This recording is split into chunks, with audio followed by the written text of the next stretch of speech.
What's up? What's up, everybody? How are you? Sorry I'm late. Still fighting that dang Google storage, okay? Without paying an arm and a leg, right? Oh my God. I'm like, what do I do? I want more storage, but I don't want to pay all that. I just don't. I don't. And there's so many things because they double they double save all my things. And so I'm like, don't double save it. How about that? You know? Anyways, all right, my camera's blurry already. We are starting this off not so bueno. It's 34 degrees here in Lake Charles, Louisiana, and we are going to have like allegedly, we're going to have like 6 inches of snow. I wonder if this is like, I always wonder if it's manufactured, you know? Do I go play in it? Is it like acidic and it's gonna like eat my body or what? I know, weird. I've been watching way too much conspiracy stuff. Anyways, hey Trace, hey Donna, hey Huggy, how are you? Hey Miss Dora. Hey Chris, how are you for the show? I'm not. I had to read that. Oh, hey Nina, how are you doing, lady? How are all my beautiful people doing? Yeah, I'm gonna give it a go.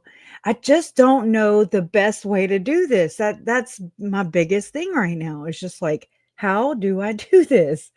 Because I don't want to just, listen to some other guy's video. I mean, it's his research already. I don't want to use his stuff too.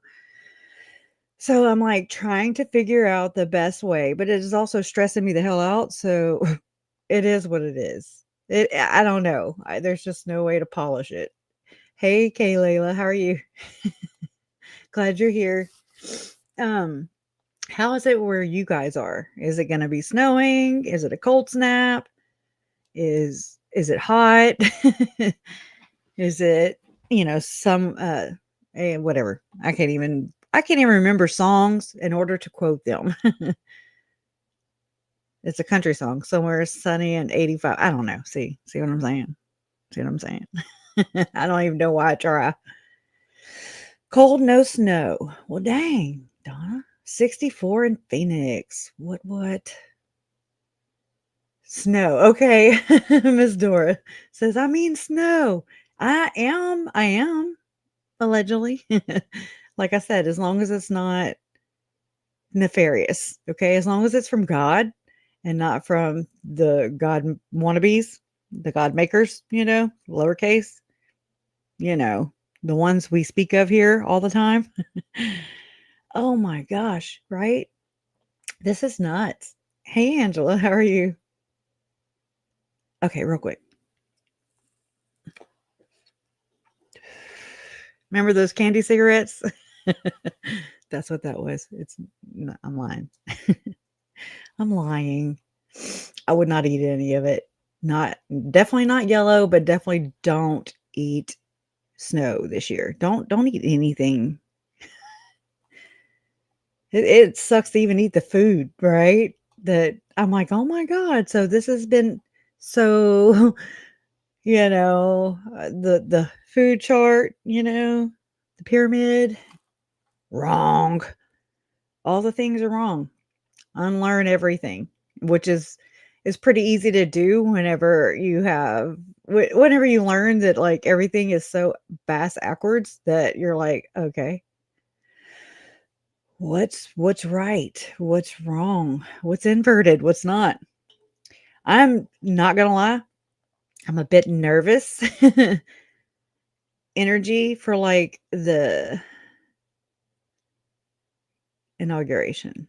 I'm a bit nervous. Not bad, but just like, oh shit, it's about to poo poo on our heads, more than it already has. And, maybe let's just kiss goodbye to freedom of speech already, right? I mean, basically, look at TikTok, but they did come back up. But I'm like, did they do that just to like savior complex, like, oh, I can giveth and I can taketh, you know. That I was like, oh my God, so what's gonna happen to all the TikTok people? Are they gonna come over here? Holy crap. My dad used to tell waitress that for a tip. My dad used to say, here's your tip. Go fishing on a cloudy day. And I'd be like, I thought that was so cool until I realized how hateful that was. He was joking. I think. I don't know. Probably not. He's also, it's my stepdad that raised me. I didn't know he was not my dad. So he's like Todd's dad all the way. But I mean, I was 18 months old and up. Okay. So I didn't know any different. And smoke, right? They would smoke in the car. They would smoke in the house. It was kind of like what I'm doing right now. And I would be like, Dad, crack your window. And he would be like, pack. He'd hit the window with his knuckle and wouldn't crack. And I'd be like, well, there's that. You want to know how my childhood was? It was a lot of those kind of things, The heck? Anyways, I don't know. Just glad you guys are here. They're making lab meat coming to a Walmart near you. That's not already what it... I know. Hey, Jean. Hi there. Good evening. Kayla says, we'll be lucky if it's safe to eat meat or drink water in a year from now. Right? Oh my God. I think, look, straight up, how many of you mothers, I had my son, my firstborn, in January 1st, 2000. So it was literally 25 years ago. And he was on Medicaid. We were on Medicaid, right? And so, hey, Cheryl and Amanda, we've missed you over here in South Australia. Oh man, you would with their 92 degrees. A hot January. That's crazy. Well, enjoy it for us. I don't like hot weather, but I don't mind the cold snaps as long as it's not nefarious, But back to what I was going to say about how, I saw it brings back to as well baby visits, okay? And they were like, I remember them sending me home with fluoridated water. Okay. I'm like, oh my God. Anyways, then they wonder. Anyways, I just, how many of you went through that? Well, here, let me smoke the last drag then. Now I got to work for it. Allegedly. I made spatchcock. Oh, that sounds painful. I'm just kidding. What the heck is in my hair while we're here for supper? What is it? What is spatchcock? I feel a little crazy for asking. Not a good time for our countries to work together. New stress tomorrow. I want to ignore it.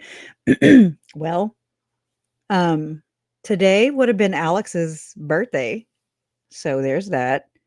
And then tomorrow is my mom's birthday. So there's that. Right? What the heck? Okay, this is going to piss me the hell off. Right? We all have to do it. If I do it, we all got to do it. What the heck? I know it's okay. Yeah, there it is. Right? This is going to piss me off. I cannot wait to go back to the lady who cut my hair before. It was the same place. It was just a different damn lady. I'll wait for her next time. Because this is ridiculous. This is ridiculous. I remember back in the 6th grade when I cut my own hair. I did a better job then, and it looked like crap. I just kept going shorter and shorter and shorter. Anyways. Angela says, I went through the don't eat peanut butter during pregnancy for the baby will become allergic. They won't eat now. Huh. I never heard of that. I didn't really like peanut butter like that. Is it the chicken cut open and laid flat? Me and Kayla want to know. Your dad smokes Marlboro Reds and drank Folgers. It's community coffee here. Right, Miss Dora? Right. Or any Louisiana natives, it's community damn coffee. My grandma and my whole family, they lived by it. Okay. Did anybody else get recommended fluoridated water for their babies? I just want to know. Janet Russin hates peanut. Why? Wait, what am I missing? What am I missing? Oh my God, I want to get it. We have to go back to the doctor and have Caleb's dressing changed on his arm. He was able to move his fingers. Long as he gets to still use the middle one, Then I said, high five. No, just kidding. I'm joking. This, of course, is whenever I broke my leg. I shattered my fibula and my tibia. I shattered my ankle because I was texting and driving. So don't do that. Anyway, so I remember, and I was dating a guy at that time. We were engaged, and he was a jokester, okay? And he said, "Hey, you can get a job at IHOP," and I was like, you know. But I mean, it is funny. IHOP, hop, hop, hop. Anyways, absolutely not.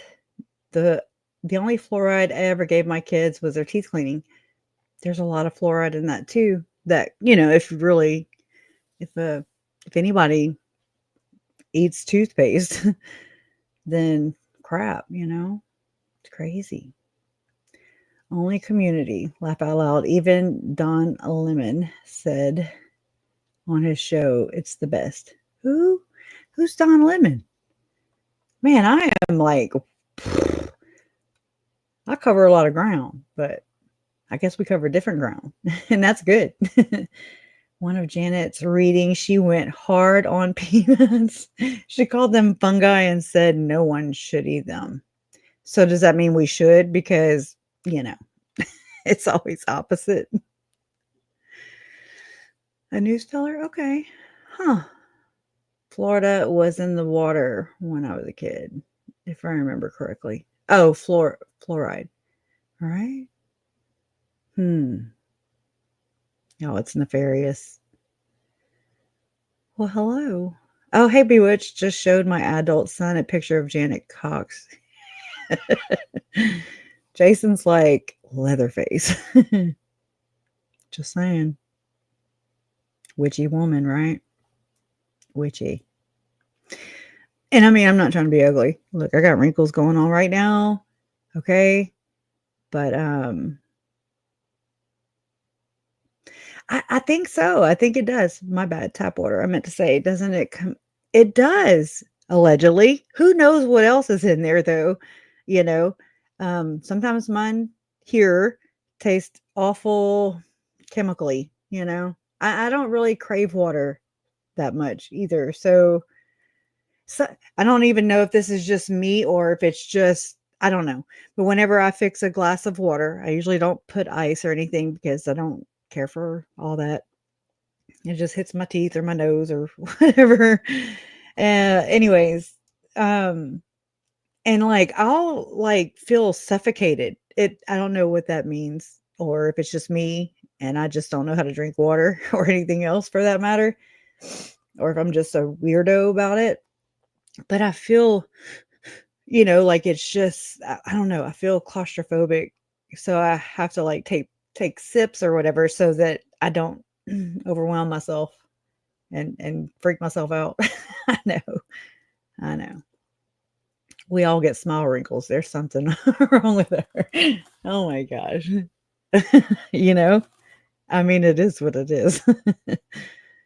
Oh my gosh. Well, I mean, so yeah, I do. I think so, but I just thought it was different because I guess I was listening to something somewhere. I don't remember what it was, and I was like, oh my God, they used to literally send us home with vouchers or I don't know, not really what do you call that?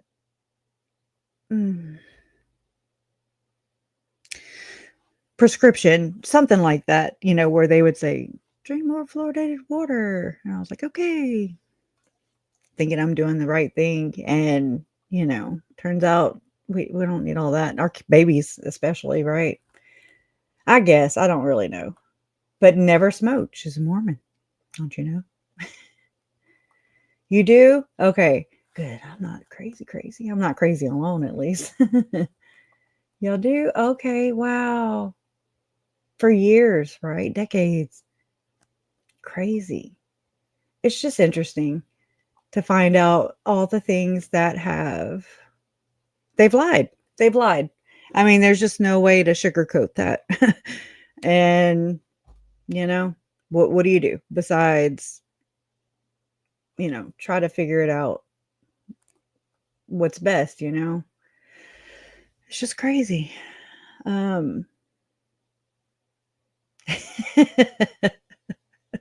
Maybe she has a closet. I can't find it. Oh, there it is. Ravina.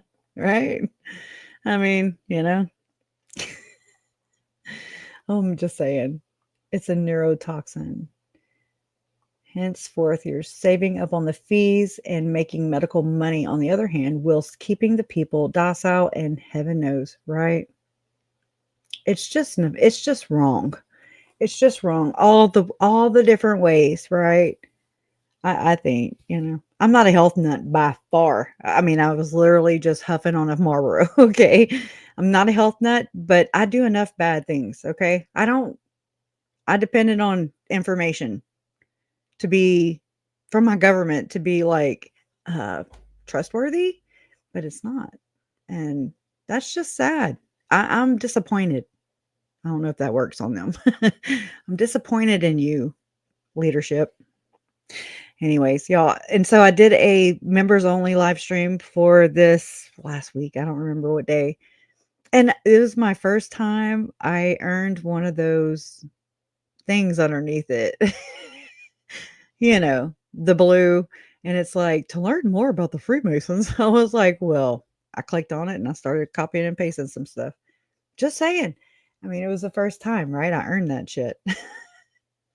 It's like, here we go. This is already the social grading score. If you think about it, if you really think about it, we can't say a lot of these words. We can't say a lot of words. We can't frame them in a bad way. We can't talk about the narcissist. Okay. You can't, because they don't like that and they will shut you down.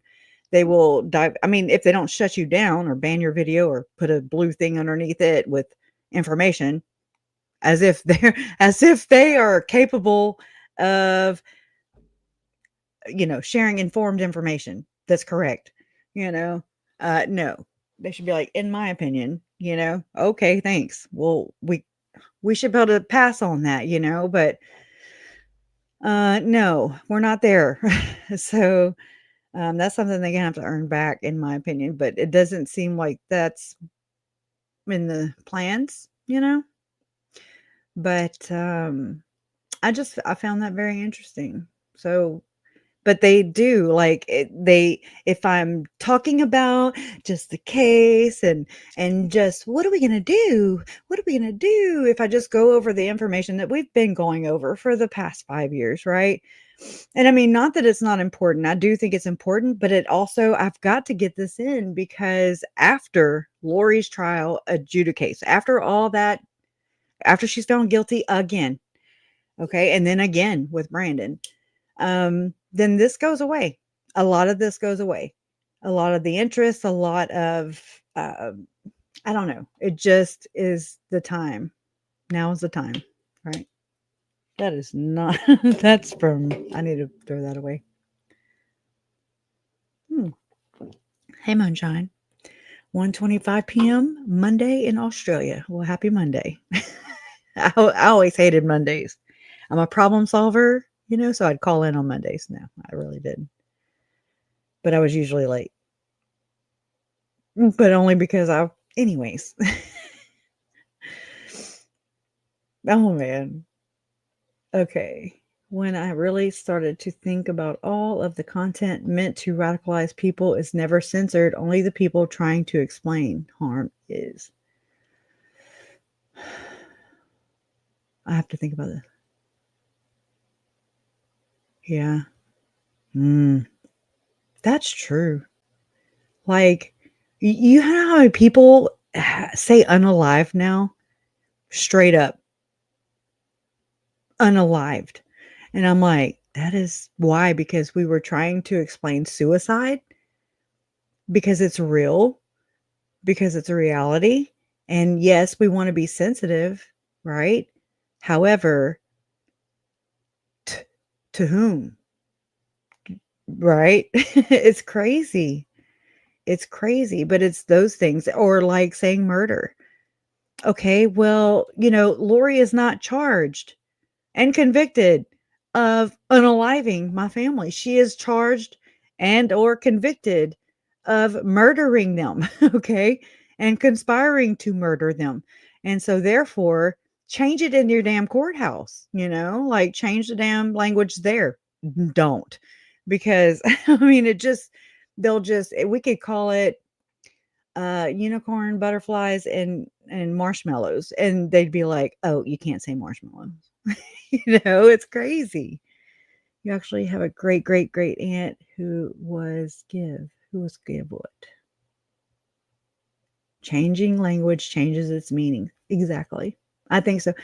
I literally, whenever Uncle Charles was murdered, nothing else had even happened at this point. And I was like, I mean, I'm like this, okay? I can remember just laying there and I was just like, murder, murder. Like just thinking about the word and how much what came with that word. It was so heavy and it was so sad and it was just bad, murder. It's heavy. It has weight. It has meaning. It means that they were murdered. It's an act, I mean, it's a crime. It's you prisoners aren't like, "Hey, I'm in here for unaliving people." No, they're like, "I'm in here for murder, homicide." I mean, that's another way, but no. I know. I know.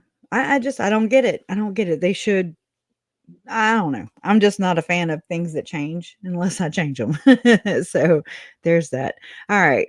So we're kind of far enough in here. Yes, we're 22 minutes in, to where we can start talking about the more nefarious things. Okay. So I'm going to try and do this. Look, I've sat here and I've, done a little bit of pre-recording. This is somebody else, another researcher's information. This is their work. And so I'm not here like trying to steal it. I want to add to it. And that's another thing I've been trying to work on is like because I mean, this is from 2020. I mean, this particular one is from 2023, right as The Sound of Freedom was coming out. Okay. So, um, I mean, I definitely want to, urge people who come across this video now and in the future, replay crew, what up? and I want you guys to go and look for he goes by a non-famous, okay? And he has a Substack and he also has, it's a YouTube, I mean, I'm sorry, it's a channel under BitChute, uh under I'll have to go look it up under another name. So I definitely want you guys to seek him out and credit him. Like I'm just here, I'm don't pretend to be the inventor of things. Okay, but they have a way of organizing and throwing things together and I do not. That is not my strong point at all. So but I can add to it. I can add to it. And this just really doesn't get called out. And the way things went with Kara and Ryan, Timmy Said What podcast on Kara Burrell, her channel, right? Just recently about Paul Hutchinson's ex-wife, right? Where has that been? You know, where we're just now getting it after they sentenced this broad, and we're like, well, I don't remember hearing about her being arrested or in trouble or anything. Just saying, it's the media, boy, they are neaky neaky. They are neaky neaky. Okay, let me fix my aspect here. Let me fix my ass. Okay, let's see. we're gonna try it again. We're gonna try it again. This one just looks like he's not all there. I'm sorry. You know. All right, so we're gonna try this again. And I remember going to look. Wait, hold on. I'm gonna. Oh, and I do have a non-famous Substack. I do have that link in my description box right now. So, let me go to his homepage. Hold on, I'm gonna do this. See, I've been trying to learn more about the Knights Templar because I do believe this is what. Oh, I do believe this is what Jim Caviezel. I do believe this is what Tim Ballard are. And he has so many. I mean, just so many rabbit holes. Like this is nothing. This is just one. I want to say there's 5 parts of Ballard. I'm looking. Hold on. And I mean, I wasn't paid before, like when I ran across it in October of 2023. I didn't have to be. I don't remember. I just remember seeing the information and I was like, holy crap. And I didn't know I didn't know at all how it tied in. So I just didn't too much mess with it. Right. But now it's starting to make sense. Oh my gosh, this is forever. This dude works his ass off. Let's just say that. And I never did like that word cabal. Yo, I'm like, oh my God, I'm not going to sit here and say there's a global cabal. You know, like, because it's like, like I'm sure to get my Q, you know, not an A, but a Q. I'm sure I already have it, but that's okay. You know, whatever makes them feel better. Anyway, so, all right, let me get back over to where I need to be. Right. All right. All right. Let's just get into it. All right. So again, this is from a non-famous thread. And actually, hold on. I'm going to look up.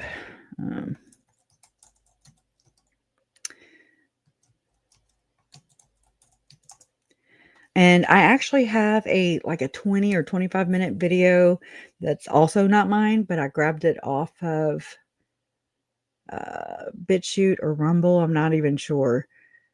But I would add, of course, whose video it is, but I want to put it available if I can.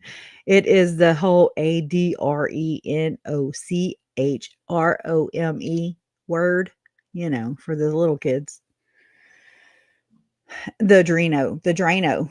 And it's very, very informative, well put together. I can't top these things. I don't have time for all that, you know, like I don't have the brain. I'm not that good. How about that? You know, it's not my thing. But I want to understand it. And is it a conspiracy? Is it just QAnon? Or does Jim Caviezel and Tim Ballard spout it because they project everything that they, in my opinion, allegedly are doing? So it's basically like, yeah, you know, all the QAnon things that they say, I do believe these things happen. Look, I have grappled back and forth, but then I'm like, it reminds me of how Lori did with Tylee and JJ, how she stripped them and Chad wanted to turn the pain up and they were all about turning the pain up and just it's the Ruby Frankie kids scenario all over again. It's Melanie Pulowski and how she was basically, you know, deeming her children dark allegedly. And so it just it doesn't take a rocket scientist to figure that, to put 2 and 2 together, that like, okay, turn the pain up, torture. They release this through, you know, their adrenal glands because they're scared. And then, I mean, it makes me think about John Benet Ramsey. It makes me think about all kinds. It does. And I'm like, well, and then to learn that this Drano, it's like kind of up there, like they compare it to what's the name of that Tim did? Starts with an M. Kind of like DMB. It's on Fear and Loathing in Las Vegas. Where mescaline, whatever. And so what it does is it opens up the third eye, the pituitary gland. It opens it and it like they talk to God. Remember how Tim says in that speech, a couple of speeches actually, where he says, it opens up the door, it opens up the heavens. And I'm like, I bet it does, you know? I mean, so I really do believe that's what's going on. And I really do believe that's what happened with Tylee and JJ. I don't think they're any different than any other child victim of this heinous, heinous cult. So, let's see. I need to log in here. Go. Okay, I'm like, my mouse sometimes doesn't work really well. Okay, hold on. Just hang tight for a second. That way I can get accurate info. I didn't think about this till, of course, just now. I've been sitting in here since 7:30 too. Okay, it was I mean, I screen recorded it, but again, and he also flips through the videos way too fast. Like I'm like, I'm just like, slow down there. I just need the damn name. It is what Chris sent to me. Oh, so it should be my, hold on. Hang with me.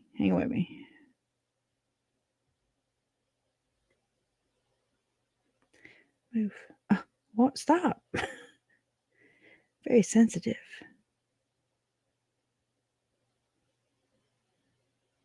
What is it? I mean, just anything. Can anything be easy? No. Oh my god, every time I, like, land on one of my tabs, it opens it. I'm like, it's very sensitive, like that one. And what do y'all think about the whole Mel Gibson reveals title of long-delayed Passion of the Christ sequel? And so the summary says, this article describes Mel Gibson's plans to film the sequel to his 2004 film, The Passion of the Christ, the sequel titled The Resurrection of the Christ. I don't like when people say the Christ.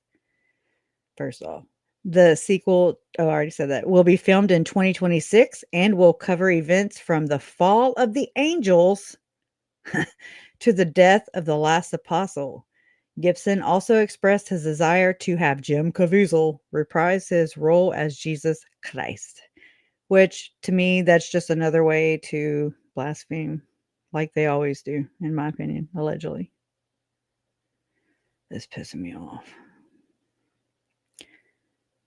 Okay. All right. Well, I know Chris sent it to me, so I'll just go to his. I'll just go there. Hold on. Should have just done that from the beginning.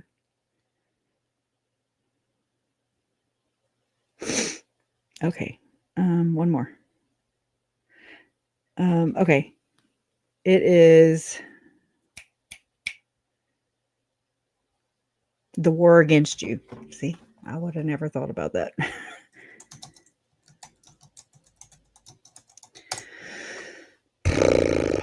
Oh my goodness. Why is everything just so long? The War Against You. Okay. It's got Peter Nygaard. And if anybody follows Gigi's channel, Pretty Lies and Alibis, where she had Ashley Banfield on there. Ashley, and I didn't know anything about Peter Nygaard and Mel Gibson and Tim. I didn't know any of that till, I've heard the name, but I just really don't know that much. This is ridiculous. Let me just click one and maybe I'll get there. Introducing the Anga. And I can't stand ads, and here we are. Let's see. I don't know. I'm not really coming here. Let's see. Oh, let me do the title. Tim Ballard, The Knights. Ooh, I can't type.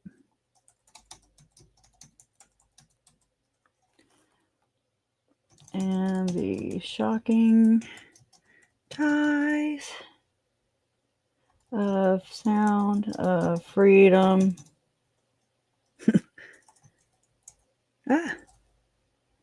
To Pito rings. There's no way to sugarcoat that, There, all right, 7 years ago. Watch how coconut oil affects belly fat. Is coconut oil a superfood or unhealthy slug? The answer is both. All right. So this Here is the we guy. go. We are doing a Tim Ballard video.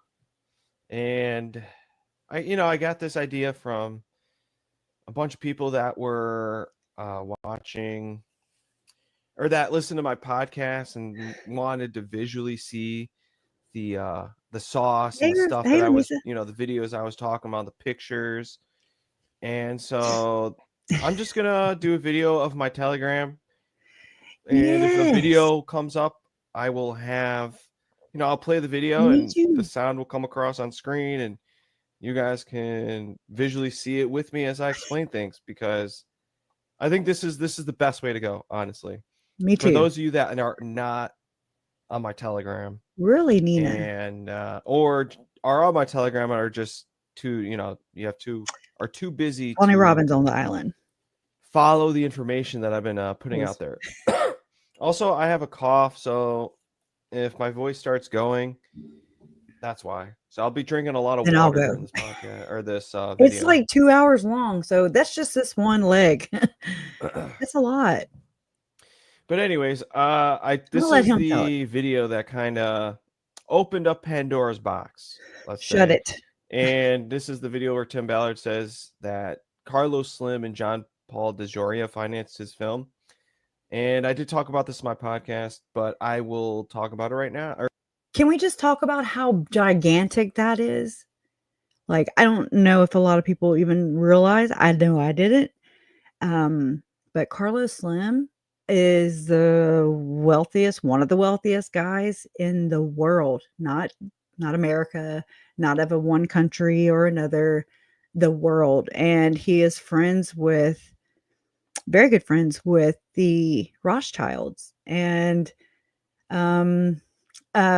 said to have more money than Bill Gates. Just Bill Gates. Anyway, so that was stupid. Or I'll just show you guys it right now. Let's play it. Power of protection. Who's paying for this movie to come about? I think Jim's. Aren't you footing the bill? A great group of people have come together to invest in this production. Some of them, the Carlos Slim family is involved. Really? From Mexico, John Paul DeJoria. I didn't know who the hell that was. So there you go, Carlos Slim, John Paul DeJoria. So this is what really got everyone into digging, at least, like I was already digging. Talking about. And so I posted that a while ago. Let's see here. I posted that July 8th. So literally a week ago almost. I posted that. I posted that July 8th. Wow, I've been digging that long. 10 days already? 10 days? Yeah, I'm like, how July 4th. Literally the movie came out. This is when I started digging into Ballard. That was July 8th. Wow. I can't believe it's already been that long. But, yeah, so that's the video that kind of got everyone launched into it. So he's a little too flippy for me. Yeah, that's it. But yeah, let me just start from the beginning. I'm going to do like a quick review of my podcast. For those of you that listen to my podcast, I need to go to his podcast. Everything that I talked about. I'm not going to go into detail with the new information, but I'll just do like a quick overview. So this is the YouTube video right here. A lot of the things that Mason includes Ballard and the Mormon Church saying that not only that, but it's also got Hannah Stoddard, who is with the Joseph Smith Foundation. Her and her dad are all in this movement with the Firm Foundation, with preparing a people James Stoddard. He passed away.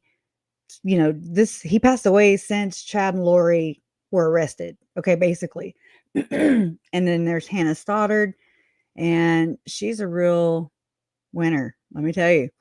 And yeah, so this is what they do. They sit here and spin this narrative. I think it's because this is just my little hunch. This is my conspiracy, basically. This is my theory. It is that all these people who, like Tim, Glenn, Chad, Tom Harrison, Julie Rowe, all these people, okay, who purport, I mean, and not even just in the Mormons, in the Mormon area, okay? Just think of all the accelerationalists, all the people who are like, oh my God, the end is nigh, and all that. All these people who fearmonger and then make money off of it, off of the fear that they create with their shock doctrine, all the, but then they have the answer, right? There's a problem, but then here's the answer. Oh, it's okay, because they want to be a hero. We need a savior. They want us in a victim mentality. And so victims need rescuing, right? Okay, so that's why we have this whole God complex, this whole hero complex thing. Okay, well, but all these people, I mean, Ken Krogh, Tom Harrison, when they went to Thanksgiving Point, and even freaking Jody Hildebrandt, how her and Ruby were in Sherry's room doing God knows what, God, I don't even want to know. But I mean, basically, like, they knew that they were going to be part of this movement, which you'll hear even Trump say this, okay? You'll hear them refer to this as a movement. I think Tim Ballard actually just said it, this movement, So that's kind of what they call it. But this second coming, in my opinion, this is something that my aunt said to my uncle. She said that she was a goddess or whatever, and that she was here to usher in the second coming of Jesus Christ. Okay. And in my opinion, what I now think that to be is that it is their New Jerusalem, aka the New World Order, which is this nefarious group that has been allegedly convoluting and conspiring since the government agency with the three letters, starts with a C, ends with an A, basically formed. And so, anyways, to the best of my knowledge, as far as that, I'm not an expert, but what that is that is their new world. This is their new world under that order. I mean, it is what it is. And so when I realized that the second coming, to me, like, my understanding of what the second coming was, it's not that Lori saw Jesus and talked to Jesus. Well, now she has, locked into that for sure with Colby and that phone call. Right. But, she also said she was talking to Satan. So, I mean, there's that, for what it's worth. And I mean, I just think with all of the conjuring that they do, and how the LDS church pushes these members, like my aunt, to go and baptize as many people into the church, so that whenever they die, allegedly, then they can be offered the true gospel, the one and true gospel on this whole entire planet, right, for all of time, but didn't come around until 1865. Anyway, so there's that. Just all these things, and I mean that they promote that they store all of the genealogy research in their mountain. I mean, I think I think the church is in on this, in my opinion. I think the church is in on this. And that is why we never see a hard line drawn in the sand, a stance against these cowboys, basically these members, these radicalized members like Chad, Lori, Julie Rowe. I mean, yeah, they'll excommunicate, blah, blah, blah, but it's usually too late. I'd say so. Or they never take a firm stance anyways, or they rebaptize them, or, it's just never. And I think it's because they thrive off of it. I think it's because it causes a great deal of chaos and confusion. And, I don't know. It just seems to be like these people aren't necessarily, maybe some of them, but it seems like I try to think about Spring Thibodeau and her brother and Blaze, that whole thing. And I'm like, what was it? Because her husband knew to use the same words, the same keywords, the dog whistles, basically, which is another way for these people to communicate.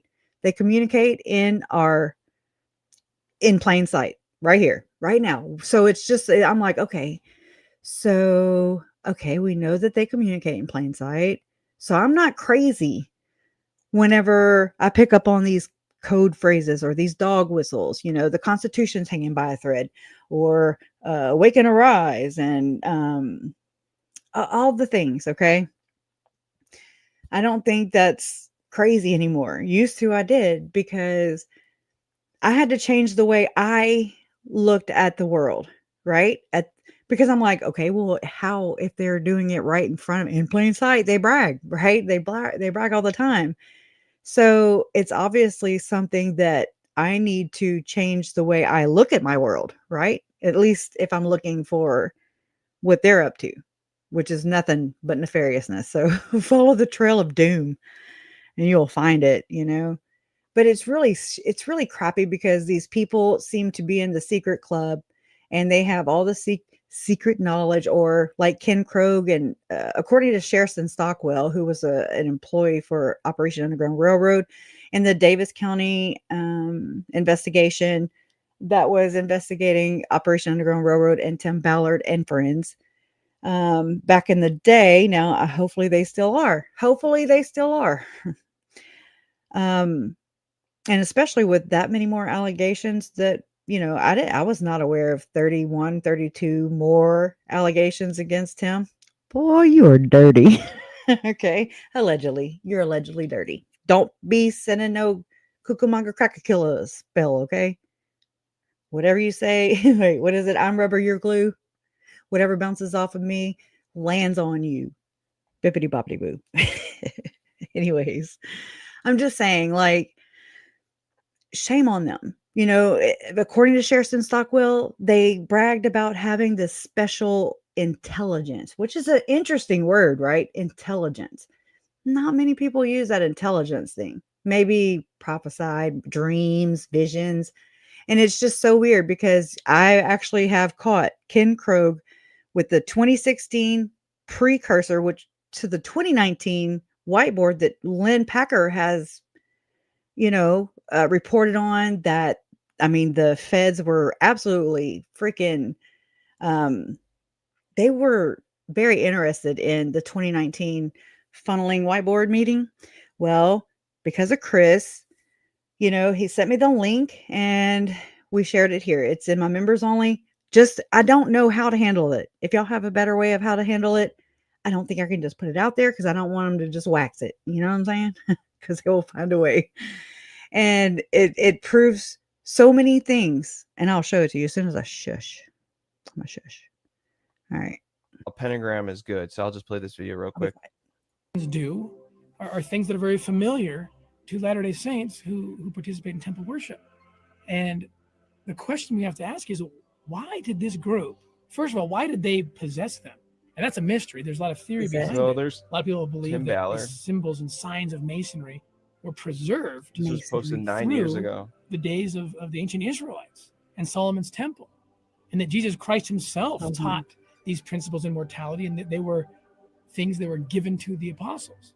And that somehow this group of we call the Masons, perhaps through a Templar connection, perhaps through another way, through the apostasy, they preserved these signs and symbols. Look at his ring too. So you can see how he's trying to make Knights Templar, Freemasonry, the secret societies look like good guys, right? Good people. I always thought they were. I saw right. Who did? Who right in here there. did? When we speak of, so there you go. And then here they're talking about the a pentagram. And This its freaked me southernmost out. tip points directly Let me to go look the for that White video. House.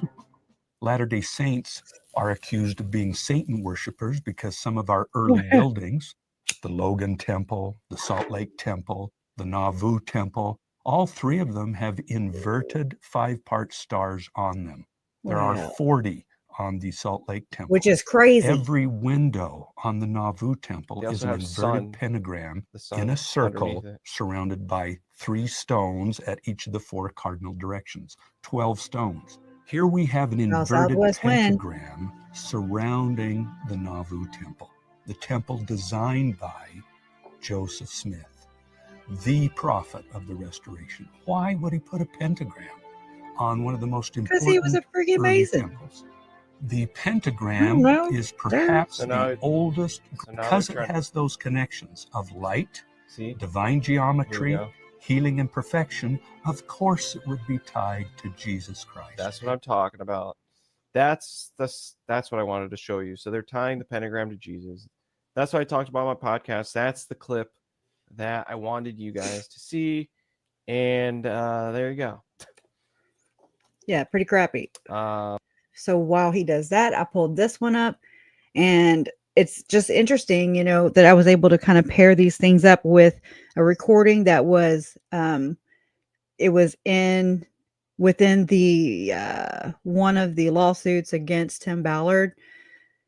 Anyways, here it is. So Ken's background is he built a multi-billion-dollar company on this stuff, inside sales, like huge office, you know, and so that's why. And I met him through Elder Ballard because Elder Ballard and the churches used him to use the same kind of tools and technologies for the missionary program and everything like that. And Elder Ballard actually looked him in the eye, and poor Elder Ballard can't even affirm this right now. But he said Tim will be 10 years ago. He said Tim will be a household name. Yes. And I was just like, what are you saying? Like no one knew who I was at the time. And he said, if we don't do it in 10 years, we'll all be slaves. That's right. Yeah. He said That's wicked right there. Ken, he said, Ken, you need to guide that process to when it happens. And you know what happened the next 2 nights? I had dreams all night long. Did you? About what to do. And I even saw Tony Robbins. And we went up there Are they pornographic? to that That's whiteboard. crazy. And we made a 2-story high whiteboard. Two-story? And we circled all the best places. And we circled the biggest name of all would be Tony Robbins. This is before we knew him or he knew us. We didn't even know. And And the Lord had our back. I didn't do anything about that other than highlight what he showed. Well, I remember And then you Ballard, told the he said, freaking well, boss. he said, okay, well, Tony, it is. Yes. Okay, well, how do we get to him? Yes. And Elder Ballard said, don't let the Lord take care of that. And he did. Within 6 months, Tony Robbins calls He me. must be the Lord. Bizarre.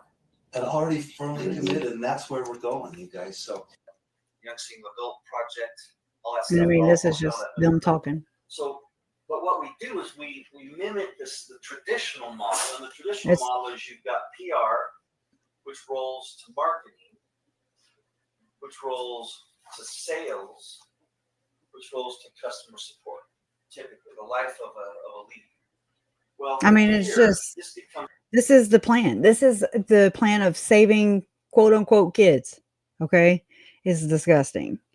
And they should be ashamed of themselves, but they're not. So here we go. Child Liberation Foundation.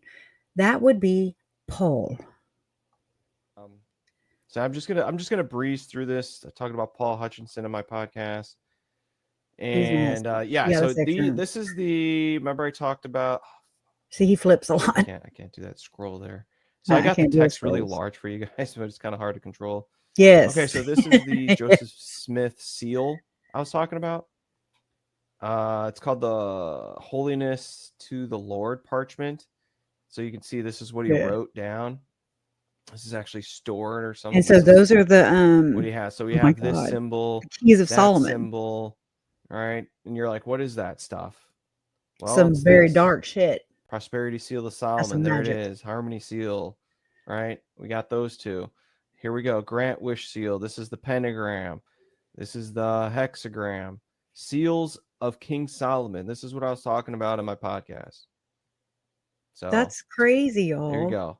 This is the Ballard family I was talking about in my podcast. Oh yeah, I can't wait to get to that. And oh yeah, here's the temple garment I was talking about. Yeah, I don't know how to get to that though, Huggy Bear. Bloated, it may be Oh, menopause hell. belly. Welcome to menopause. A slow Oh, metabolism welcome is to part it. I of know that it change. sucks. So we got Oh, the hello. square, Sorry. compass, and the ruler right there. So here's an ex-member. I can't believe as a member that I never I knew only I was do wearing on. Masonic symbols on I my only have underwear premium every on day. YouTube. No This one is tells you before you BitChute. go through the temple that Joseph Smith took almost everything from the Masons. So there you go. Yeah. I wonder sometimes if he's And all made let's up. see. Was that freaking Frank We Vandersloot? have, Hold on. yeah, knew I was wearing ruler. Hold on. No one tells you before you go through the temple that Hold on. Joseph Smith took almost everything from the Masons. So there Okay, hold you on. go. He goes fast. Ooh, ooh. No, it's not. Sure did look like him. And let's see. Allegedly. We have, yep, this is Tim Ballard's brother I was talking about in a podcast. Yeah. Sister. Oh And yeah, then here's boom. the Jim Caviezel wearing the Jerusalem cross right here.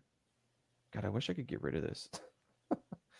But this is this I got this off a Masonic website. So the Jerusalem cross right here is part of the Yeah. Templar symbolism. Oh. The cross is the obvious emblem of Christianity. So yeah, Christian masonry. So not actual Christianity. They're tying in their masonry stuff and secret societies into Christianity, They do, which just Kamali. means they're poisoning Christianity or trying to. Yeah. Oh God. Too late. Right. I think they're trying. There's Mel Gibson. This is his photo with Peter Nygaard I was talking about, and Dan Blitzerian. See, I We can't got go that him with the fast. Jesuit priest right there. There's Winona Judd. This is Tim Ballard I wearing remember seeing this. Now look. Freemason tie.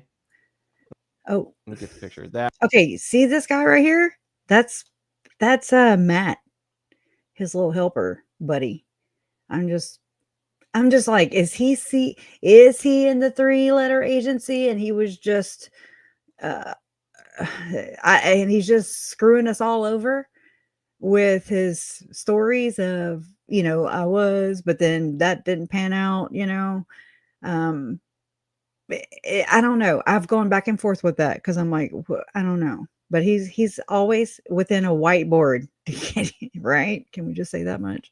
Yeah, that's why I added the photo as my podcast in my first podcast, and this is the Masonic tie right here. Not to mention he's United Nations. This is Mel Gibson's girlfriend, and the website includes interesting logos. So that's the compass logo on the website. You can see it up here in the A. Okay, Rosalind has developed scripts. Okay, screenwriter and director. He goes to Ambition, and then they got now partners. This is interesting because it reminds me of Mercury 1 a little bit, and then not to mention, you guys remember when Julie Rowe went to Chad Daybell's trial and she did the crazy video, the one where she's like, I'm alpha, da, da, da, and she's like growling and shit, and you can't look her in the eyes because you're scared that her evil might jump through the screen. Well, I let me grab it real quick. Whoop. Hold up. Let's see. I'm gonna show you. Hopefully. Well, where is it on my channel? How about that? Kresha. View your channel. Yes. Because I for sure have it on my Julie Rowe at the very end, which I mean, ooh. Okay. Scooch. Okay. Now, if you'll notice, straight up right there. Okay. Cover my eye. That's, know where the idea of casting at. Okay. How Lori and Chad. Oh, we're not MK'd much. Not at all. We're teaching it, where it originated from, or who, with whom. Okay. Now, see on her hat right here? Okay. It's looks like a I don't know what that is, but it looks like a animal with 2 horns. Okay. What I remember, their Gonna point to it. teachings and their ideas were constantly changing, but I believe the original idea came from the Julie Rowe podcasts, where she would teach how to cast rebuke out, you. and she had a like a long way of doing that. And then Okay, she's pointing think- at it. She can't find it because she's probably got her screen mirrored. But she finds it. they kind of both, and Chad and Lori, when You know, I never saw these kind of things. You know, they say you don't find it unless you're looking for it. Nah, I have to, you know, yeah, this is true. they both kind of added their own ideas to that from there. Julie Rowe was one of these people who went around the, in particular, like 3 particular states, and she preached about preparing the people. Would that be fair? Yes. I mean, that to a lot of people, that could be triggering, you know, and I mean, I'm sorry, but it's just like the only way. I just think we need to talk about it. Was the purpose of what her books were to prepare people for what was coming. This is her program. And she spoke primarily to people of the LDS faith. Would you agree with that? I would agree with that. In fact, she would put on these conferences, and her primary audience were people who were who shared that the LDS faith. Correct? Correct. So was she somehow looked down upon because she was doing this? Did you look down upon right by this someone second? such as myself who didn't agree with her book, but there were quite a few people in Rexburg who were listening. And she was filling conference halls giving her speeches, was she not? She filled the tabernacle in Rexburg, yes. Okay, and then at some point Chad met her, and he helped publish one of her books. Do you recall that? My understanding from what he told me was that he reached out to her on a website called Avow. Okay. Can you tell me a little bit about Avow? I never was on it, so from my understanding, it's just a website with like-minded people that have visions and dreams, and they share those experiences, kind of a prepping type of site. And again, that Avow organization, the little I know about that is again catered to people of the LDS faith. Is that correct? Mm-hmm. From my understanding, I've not been on it, but from my understanding, mainly LDS people. Okay, so this idea of people who have visions and people who can make predictions about certain things, the organization's called Avow, right? The website's called Avow, yeah. And she that makes they would, money off again, this along riff. with Julie Rowe, and these people from Avow would cater predominantly to the people of the LDS faith. I believe so. Okay, all right. Okay. Do you ever Thank wonder, like, how many people pull up on the side of her and they're like, what the hell is this Bianch doing? This is Julie. Okay, let me skip. You guys iterate so that they.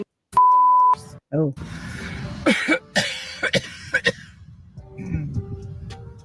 Just thought I should clear my throat, let you know I've already testified. That's right, Julie Jackson and Eric and Chad. I'm coming for you. And don't you forget it. I'm the apex predator! Crazy as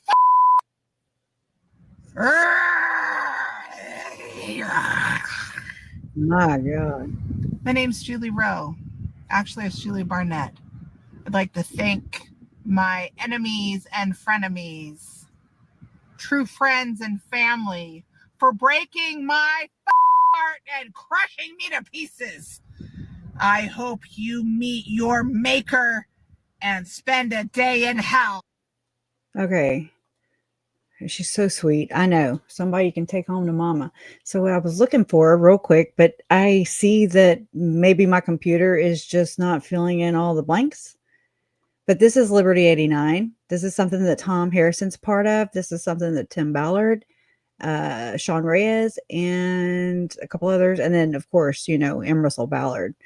But like abolitionists, of course, these all mean something because they all preach these the founders, the fathers, like Abraham Lincoln and George Washington, Jackson, the founding fathers. That's what they do. This is their grift. Okay. And but it's part of the Freemasonry thing. in my opinion. It just seems like it's awful light. But anyways, I was looking for this other website, but I can't remember what it was. Oh, here. The True Law of the Harvest. So if you go and read these little things, right? There's the 18 mothers of the freaking Mayflower. There's these names that are given out to people like Lori, people like one of Tim Ballard's ops, who is suing him, who was given the name of Elizabeth Tilley. And just like Lori was given the name of Joseph Smith Jr.'s grandmother, Mary Smith. Okay. And so you gotta, it's like Lori is straight up her father's daughter. And that's all I can say. And I mean, that's all I have to say is that Lori and Summer, because Summer, there are pictures I have of Summer that she had posted on the internet where they're doing this, they're always Alex, they're always doing this. Like, it's so freaking cool. Okay. And I mean, it's just interesting, right? When you just kind of pay attention. Now, I noticed the hand gestures a long time ago with Tim. I noticed them with Alex, and Zelima and her picture in the wedding day with Melanie and Ian. And they're like, and I'm just like, that's just not normal. You're Christian. So you're a Christian. And that's not, I've actually argued with my own bonus son. I'm like, he took sign language. He was like, that means I love you. I'm like, well, maybe it just means both. I know that the way they are using it, it is nefarious. It is disgusting. It is inverted. Okay. Just like their souls. It's very interesting. So, all right, let me move along. Sorry. I know I veer, but I mean, it's one way to incorporate it. I don't know any other way. But again, it goes with this whole, with all this crap. Okay. Anyways. Oh. And then the middle one is the hidden pillar. And then we have a goat's head. And we got, I haven't figured that one out, but that looks interesting. Oh, thank you, Ravina. Well. This is a good video. I'm with this guy. Sound of Freedom is a scam. Prove me wrong. No, it's a money-making scam. And these people, they use something so horrendous like human trafficking, and they exploit us, God's children, to fall for it. But then there's these contribution goals, and I had people share some of them. And there were a lot of really beautiful, emotional goals they want to do for their family, want to do for the world. And one woman stood up, and she was so emotional. Okay, so Tony Robbins. Basically, I'm just going to give you an overview. I don't want to watch the 4-minute video, but Tony Robbins is in this video explaining how he makes money and why money is important. Off of everybody. They use emotionalism. How he's able to convince people to give him money. And crying. Everybody's crying. We got Ballard there. And this is $1 billion in a period of awesome. 30 or 40 minutes. And they're just, I was crying. Everybody's crying. And this is Angel Studios. Also frauds. 2 brothers, both Mormons. And if you look at their old company, Vid Angels, they just got sued, 60-odd million. The judge has just recently ordered them to pay 9.9 million over 14 years. They're con men, and now they're doing it again. And then 2, we started building an audience through crowdfunding. Instead of going into a big bank or a big studio, $1 million, to get more screens. Ballard's talking about how they make money. Being able to pay it forward. People that use God and hide behind scripture. It's a money-making scam. Right? And Tony Robbins, if you see who he's associated with. Yep. Bill Clinton on speed dial. I mean, that just ain't good. Call where a child is suicidal, or the President of the United States calls and says they're going to impeach me in the morning. What should I do? Wouldn't him to call and talk to nobody suicidal. Called you the night before, 1998, and said, Tony, they may be impeaching in the morning. What should I do? What an extraordinary position of responsibility you have. I'm not the only person he calls. No, you're one of the people he called. By any stretch, yes. The Clintons. Then you start adding it all up. And I've got a personal story. When I was on a retreat, I donated to meet great people, including he skips through them. I don't like amazing person because he shares the characteristics of great charismatic leaders. He's totally in the moment with. So that's a good video right there. So I said, that's where I said the Bill Clinton with Tony Robbins speed dial. This is the Ashton Kutcher thing I was talking about. He's wearing a Freemason hat. Oh, He's Ashton. got, Okay, a so red right band there. of Kabbalah wearing there. This is the Ashton Kutcher. Okay, so Thorn organization. Thorn. Okay, his Thorn organization. And so this is where, let's see. Oh man, I didn't know how to do this. Let's see here. I have it. Let me make sure. Yeah, it's this one. Okay, so I have Marisol Nichols. Look what she's doing. Look what I found hers doing. Okay, you can't make this shit up. Okay, and this is the same Scientologist lady who actually went on one of her podcasts that was deleted after, I just happened to catch it before it was privated. And I was like, holy crap, and so I had to kind of piece it together as much as I could without my commentary to try and hopefully it would help the attorneys. I mean, because they were talking about how she would go on these ops with him and she would play Tim Ballard's couples partner. And I mean, it was so extra. It was so freaking extra. And how Tim Ballard was saying that it would not hurt his undercover ops, his so-called ops, right? That he hopes it would shut their portals, basically, something like that, something to do with portals.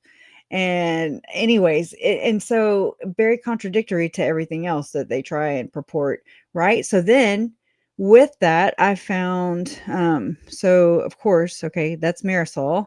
This is all in 2015, September of 2015. Okay, look who else. Boom. This is the broad that just got sentenced. This was his wife, Paul, one of the financiers. How many financiers does a freaking movie need? Okay, because there's a lot. Okay, so we have Glenn Beck that's a financer. We have Paul. Well, actually, he was into OUR. So who knows? Who knows where their receipts are? Because I doubt they're going to be found. Okay, so basically, Marisol Nichols presents the Human Rights Hero Awards, Hollywood, California, September 21st. That's a good harvesting time. I don't know how to say her name. Rocio Smith and Paul Hutchinson attend the Human Rights Hero Awards presented by Marisol Nichols Foundation for a Slavery-Free World. It's so worrisome that every one of these assholes have a freaking nonprofit organization, and they should all be under everybody's magnifying glasses, especially the IRS's and other human trafficking investigations. Okay. Anyway, so this, of course, was in Hollywood, California, for Human Rights International at BESO on September 21st, 2015. Okay, so there's these people. Look, I ran it through an app if we have enough time. Look what it did. I was like, ew, is that her demon? Is that, it's just the way it came out. Isn't that creepy? That's all get out. I saved it just so I could share with y'all because, I don't know. I ran it through the app. It wasn't supposed to look like that. It was supposed to come out like this, Anyways, so that's there. And so I found Kelly Preston, which of course her name, she's deceased now, allegedly, right? Yeah. Anyways, but this is back in 2015, right? And then that whiteboard meeting with Ken Krogh and Tim Ballard, and a couple other people that were in the meeting. I want to say Emily was over the intercom, and I know that you can see. I get the Matt's confused, Osborne and the other one. It's the skinnier one. I don't know if that makes any sense, but if you can differentiate. But they were present at this 2016, which is a precursor to the 2019 infamous whiteboard meeting that, Lynn Packer opened our eyes up to, right? Okay, so Kelly Preston is named. So is let me scooch. Sean Reyes was there. Okay. You know who else? There's Jenna Elfman. She was named.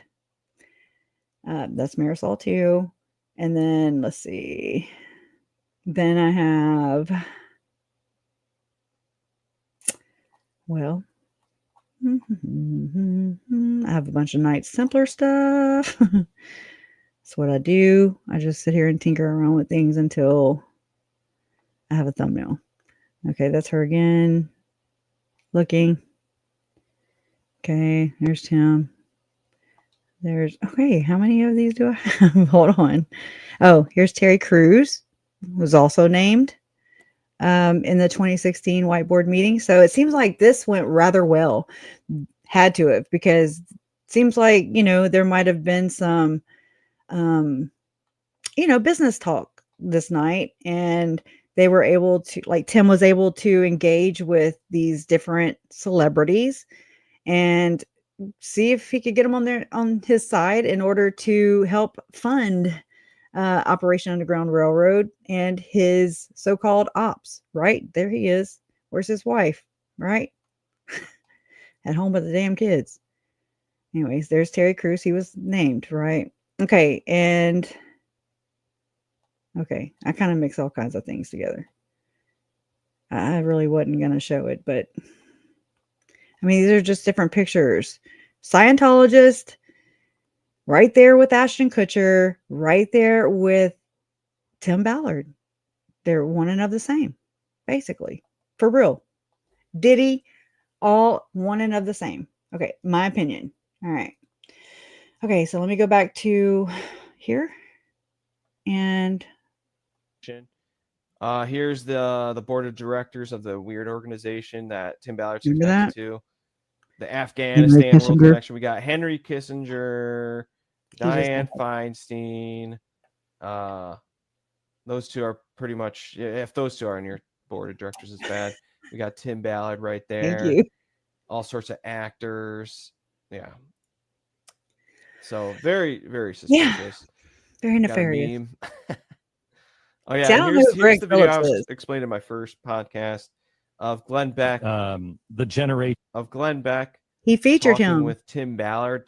This is what this was May, I want to say 19th of 2012. This is one of the first times, because I've been working on a timeline trying to all these people, Julie, Chad, Tim, Visions of Glory, just kind of, speaking of, go check out, oh my gosh, y'all, Wordwise. She blew my mind, but told me everything that I already felt, about Visions of Glory. She is dissecting it, and she ain't taking no prisoners, okay? And I mean, she's just being honest. I don't think she's on anybody's side.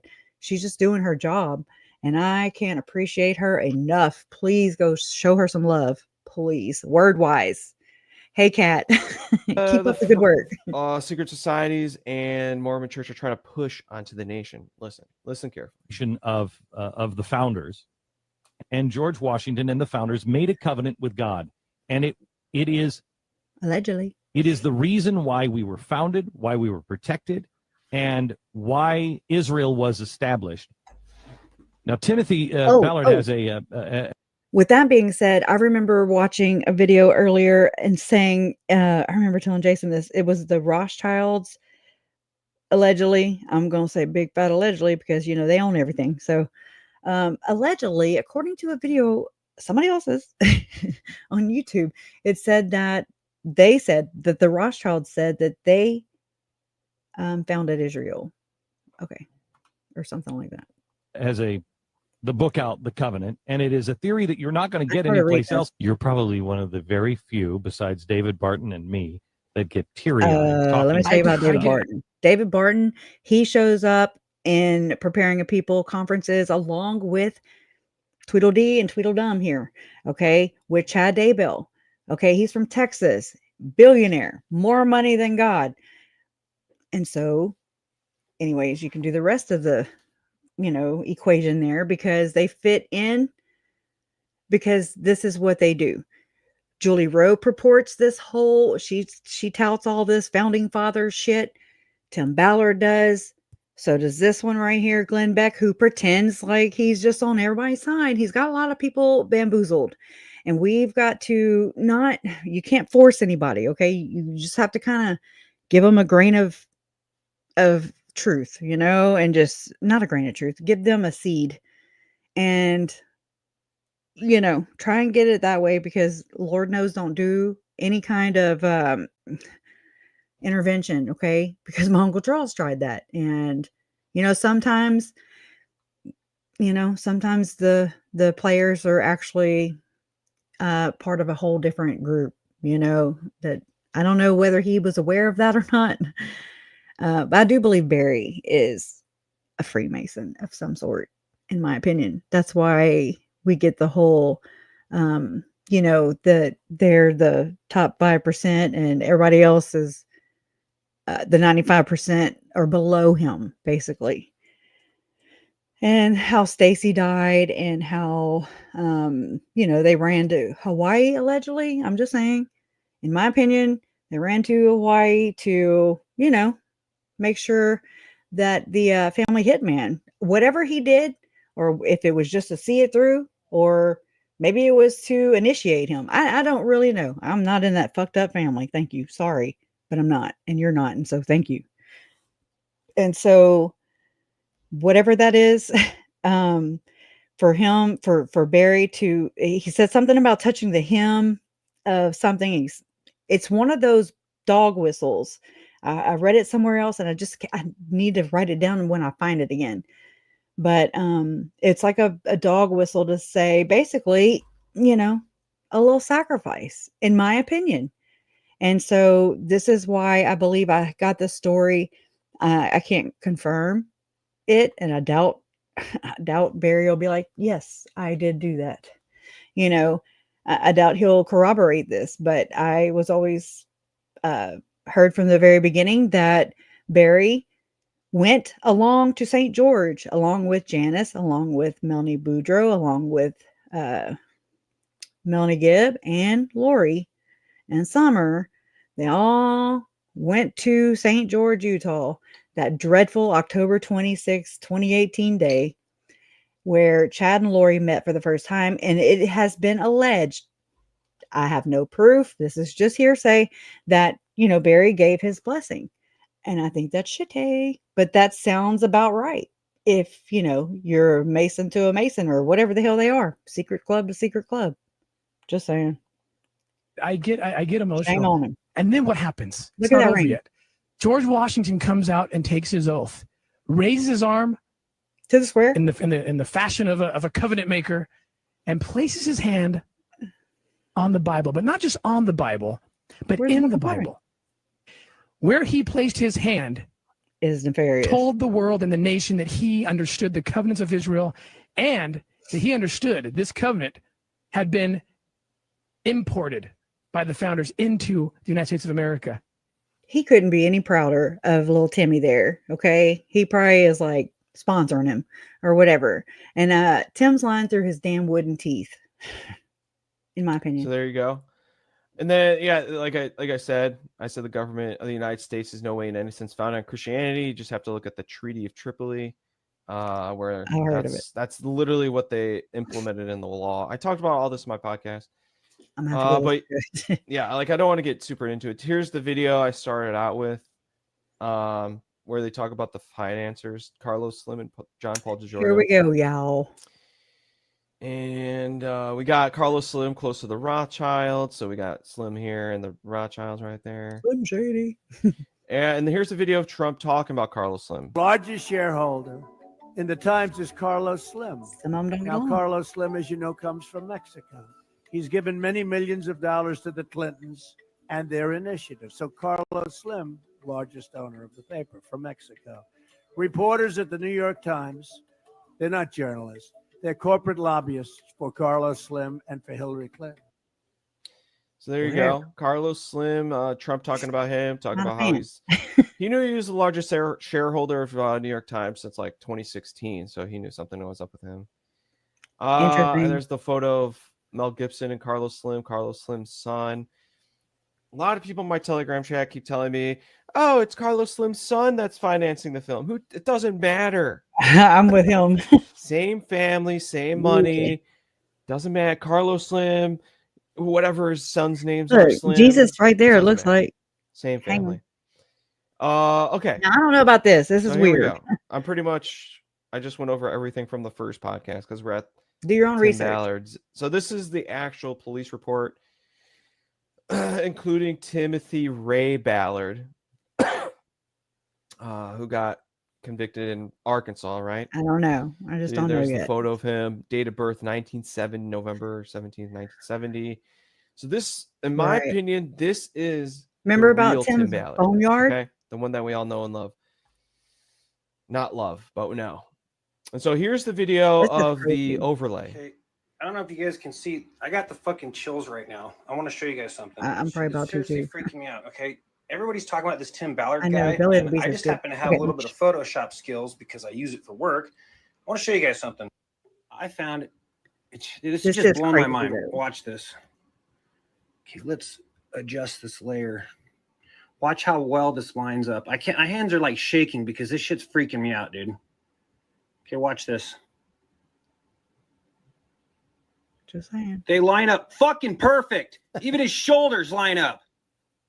Look, even his shoulders line up. Okay, what we're going to do now is we're going to put his layer on top and we're going to adjust the opacity. That's a horrible picture, anyways. The nose, the mouth, the eyes, the ears, the jawline. Even his chin looks the same. Look, butt chin. He's got a little split right there. Bald head. Look, even his hairline. What the fuck? This is 100% the same fucking person. I don't care what you say. I'm telling you, that is the same person. Oh, but his eyes are blue now. He wears contacts. He dyed his hair blonde. Come on, guys. Come on. I did the same thing for Biden from a few years ago, and he's a different person, and I can show you that too as well. That's In a different some weird video. shit. I'm just showing you guys, this is the exact same person. Everything lines up. I mean, like to have a match like that genetically with somebody else is like 1 in a million or a billion. It's like literally impossible. Like I said, I'm pretty much set on the fact that that's the same person. Be I good will or be good argue at to it. the death. Love you. Okay, so that was He's doing good work. video that convinced Love you, girl. me it was the same person. And if you watch that video and you're still like, "There's no way," then just open It's your just eyes. weird, I'm just like, what? So, okay. Thank you, Bewitched. Everybody says And night. here's the photo. Okay, so this is the guy in the Arkansas. photo, right? That he just All places. explained, the real Tim Ballard, in my opinion. And then this is the guy that That's where if Bill you Clinton go from. look for articles and for a video of that Arkansas Tim Ballard thing, this is the guy that replaced him, right? Or the guy that's acting as him. So in my Telegram, I'm like, okay, well, look, what's your opinion, right? Oh yeah, I have They that. are completely somewhere. different people. I'm not about to go find it. And I like this is the funny part. Look at all my comments. This is the funniest part here. This is the best part. Give me a sec. Okay. Same guy. I'm like, chin is way different. Right? I am just listening to this. I'm just like, Okay, got some people saying completely different, which it's is just so big. you're actually thinking. It's this kind of info that gives All the of whole this. truth movement a bad name. Shut up, John. Shut up, John. Same person. This guy right here. This guy's Well, I like this guy. I'm not gonna hate on him. does it make a difference? They're both yeah. So I crappy. got a bunch of people saying that they were the same person and the same guy. See, a lot of people just saying same. Like they're not even looking. They don't even care. This guy's different. Please Thank you, like buddy. so. Thank you. I'm already fighting the algorithm gods. But yeah. Anyways, let me get back. Please. How do I get back? Because this Okay. needs to not be on. All right, so we're BitChute. caught It needs to up. be on So YouTube. that's all the information I described in my podcast right here, which I released on July 9th. So like 2 5 years days ago. Crazy. But the thing was, I like I explained already. Now, turn it A up. ton of people were saying, do this in video format. I want to see the proof. I want to see the videos. I want to hear them. So, this is going to be most likely my first Rumble video. And this is all like, I'll mainly do Rumble videos if I really want to show you guys the sauce and show you guys exactly what I'm trying to show. I'm gonna So pull up another thing that I yeah, found let's see here. while he Okay, does that. so this is new Okay. information. All right, for those of you that listen to my podcast, that's great. But this is all new information right here. Okay. Doing research. So we have a Greg Phillips connection to Tim Ballard. See, I don't And know about this. so for those of you that don't know, I dug information up on Greg Phillips as well. I And forgot what I found was out going to that look. Oh, no. he's got a pretty nefarious past. So the connection is between Craig. The connection that makes Greg Phillips and Tim Ballard connect is Craig Sawyer. So for those of you that don't know Craig Sawyer, let me go back to my old post of him. Today's So Tom Craig Sawyer. Sawyer is this guy. So he was protection detail for True the Vote. So he knows Greg Phillips and Catherine personally. Okay. So there's Greg. There's Craig. So he was Hillary Clinton's bodyguard, and he admits to be involved in child trafficking moving across the border. He talks about how, child trafficking, all that stuff.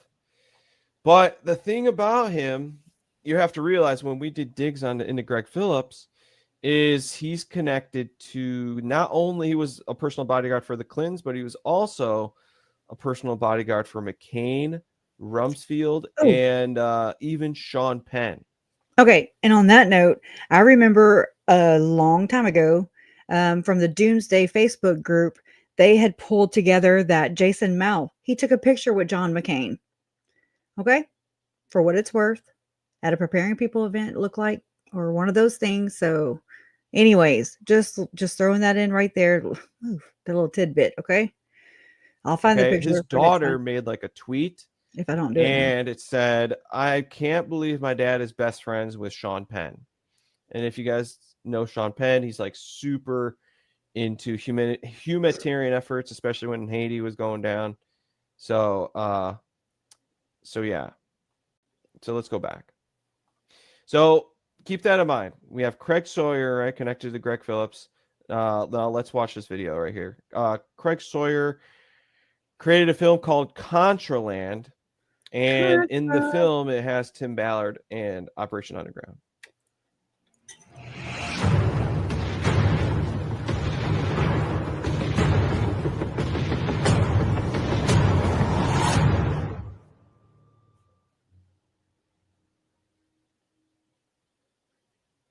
What people need to know first and foremost regarding trafficking is that it is. So there you go. That's all I wanted to show you. Like he's in the film, right? Boy, it's everywhere. So we got that connection.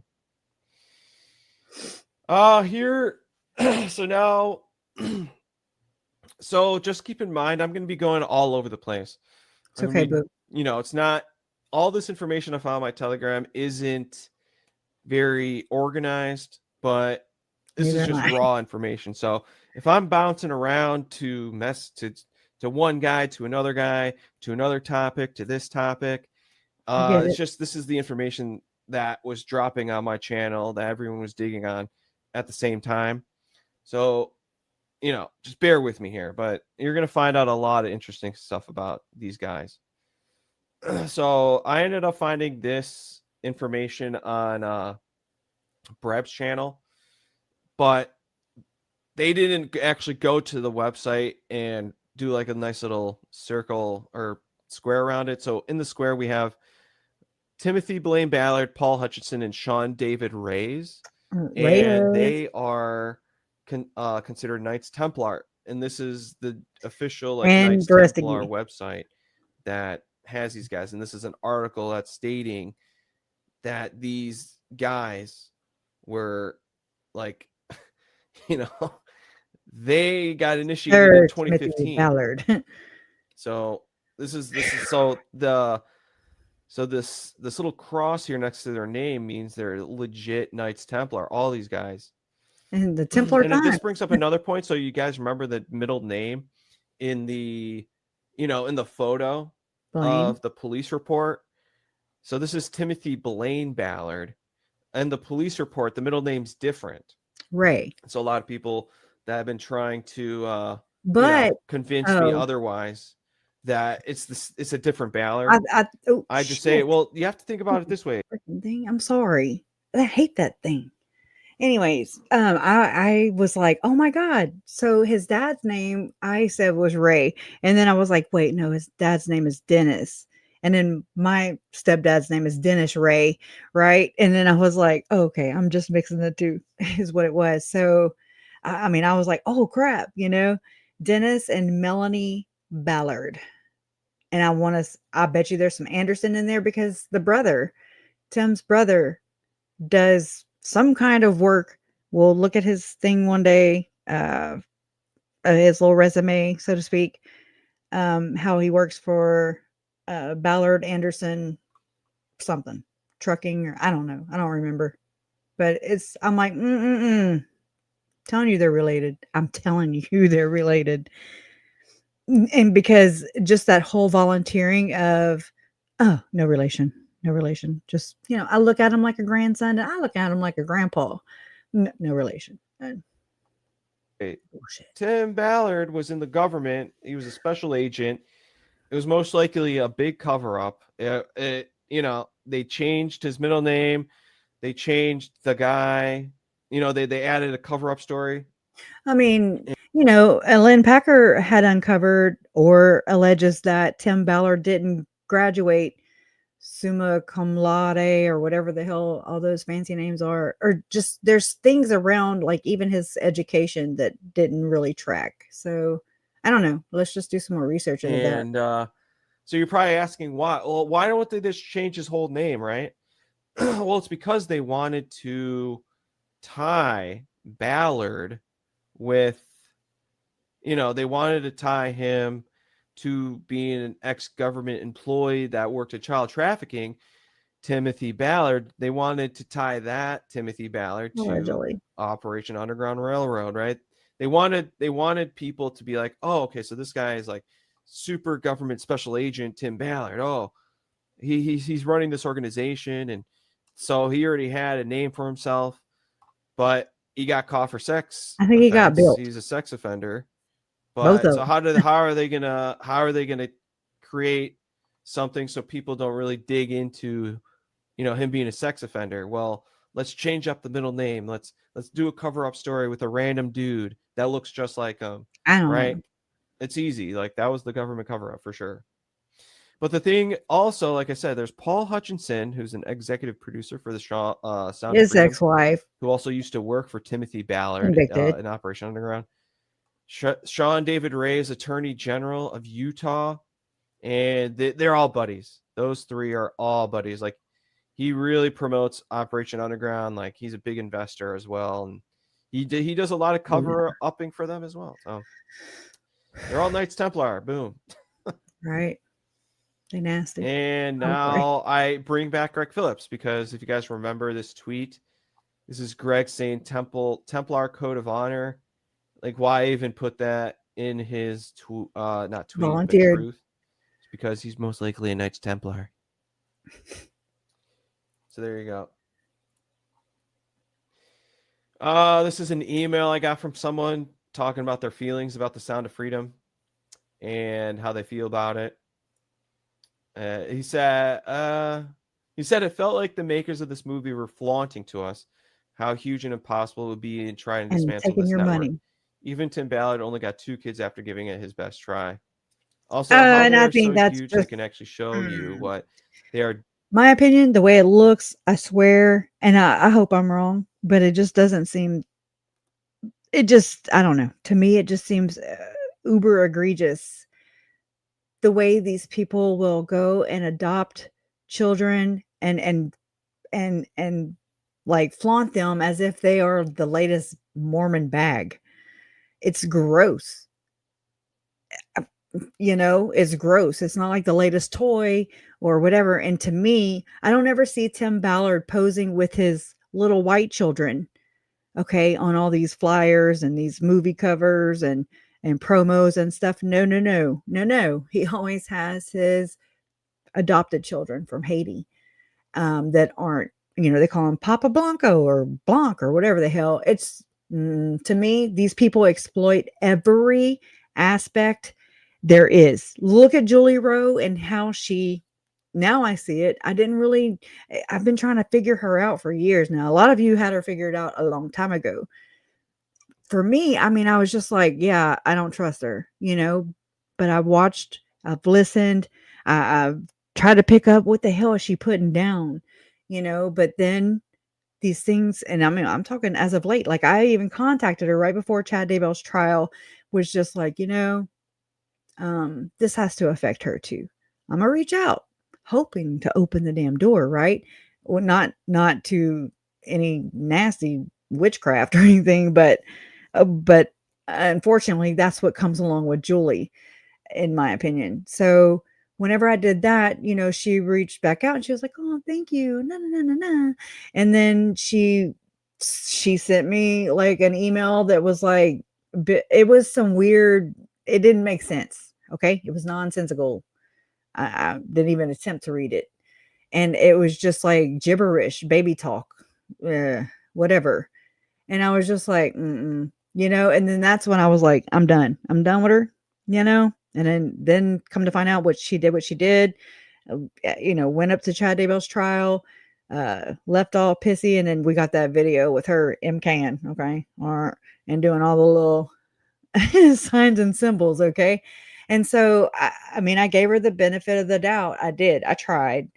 And, shame. Oh, well, you know what I'm saying? Like, hold on. I want to show you something that I found I didn't find it until recently, but I found it. And so I sent it to Chris because he's really the only guy that I, have in my text like that I don't know, that I don't really know much about the whole hashtag pizza thing. But I mean, I just find this interesting right here. So this was the day, I'll make it larger. So again, I'm not big on these I never thought I was, but here we are. And this is where they lead me. So this was Tuesday. All right, close. Okay, hold on. Oh, it's already small. Okay, close. Oh, they change stuff around all the time. Okay. And so this was Tuesday, June 9th, 2020. Got the heartbreaking news today. My nightmares have come true. This is Julie Rowe, official account, Facebook. Chad Daybell has been arrested and human remains have been found on his property. I was hoping my nightmares were wrong, that this was just my subconscious fear. Another interview with Nancy Grace coming the week of June 24, 2020. Yo. Shameless Mormon plugs, right? The first one was a few weeks ago, and it will air in 2 segments on June 30, 2020. I hate doing the media interviews, but continue to do them because it's a sacrifice, right? To do them to expose the darkness. Stay tuned. I am sharing more with the East Idaho News, A&E, which is, that is a documentary where she ended up, I want to say, being on there with my parents, but I'm not sure. A&E, now that sounds kind of funny.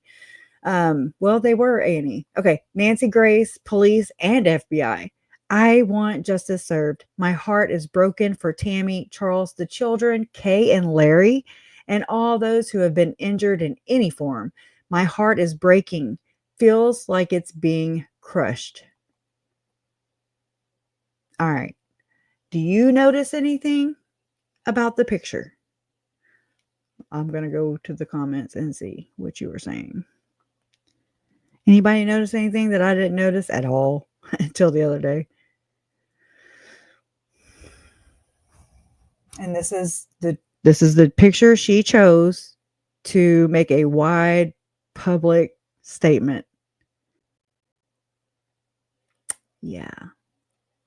Oh, bigger. Okay. I will make it larger. Let's see, it's not Julie, so I'm just going to zoom in over here. Hold on, let me scooch it this way.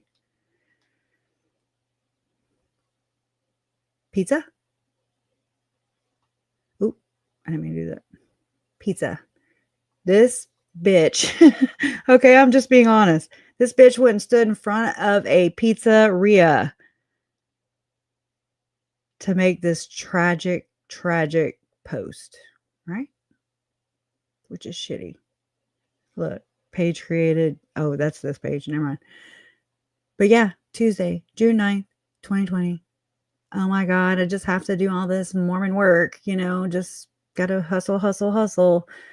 And I'm doing it for the good because I'm good, right? I'm so good. But yet, and then knowing that Melanie Gibb also made a pizza reference, it's on like Donkey Kong now, y'all. Okay. All I'm saying is shame on you. Shame on y'all, man. Yeah, she codes like a mofo. Ooh, see, I don't know all that stuff because I don't ever like all this stuff was like the whole Pizzagate thing. It was happening simultaneously and way before. I want to say even before I even knew about YouTube. Besides my kids, my daughter would watch Littlest Pet Shops, which now it freaks me out. And I would just pay for it so that I could have the music, and close my phone. Other than that, I never got onto YouTube until Tylee and JJ. And then all that was just, I couldn't fit it in my brain. Like, I was just like, okay, I hear people talking about that, but I don't know what that is. Like I couldn't make an educated thing about it. In fact, I was like, oh my God. So if people think I'm Q, I mean, I don't even know what that is. I'll be like Gypsy Rose and be like, I don't identify as such. Okay, murderer. I don't identify. Anyways, whatever. I'm just going for the truth. Truth about Tylee and JJ for sure. Their realities. And everything is really starting to make as much sense as it has over this entire time for me. More than I've gotten from the courts. I'm not saying I needed everything from the courts. I needed everything from the case. I needed all that info, but this is where it goes. The ceiling. There is no one above this, okay? And this not only is, holy crap, this goes to the damn top. This also, there's nobody above that, okay, except for Jesus and God. Like, that's it, okay? But then it starts splitting off, and then you go into Diddy, and then you go into all of the other nasty asses, okay? Epstein. I've already connected this to Epstein, okay? It just is. I didn't try to I don't want to force anything, nothing, because that does the story no good. So, this is what it is. And, I just want to do right by them. And I want the truth of it, because how can I even give validity to their stories or a true account of it if I'm not even, so all the people that are just not coming this far, not researching this far, or not even interested in how far we are researching right here, like what? So the truth is, Lori is just a demon who was, hook, line by that damn Chad, and then that's the story. No, no.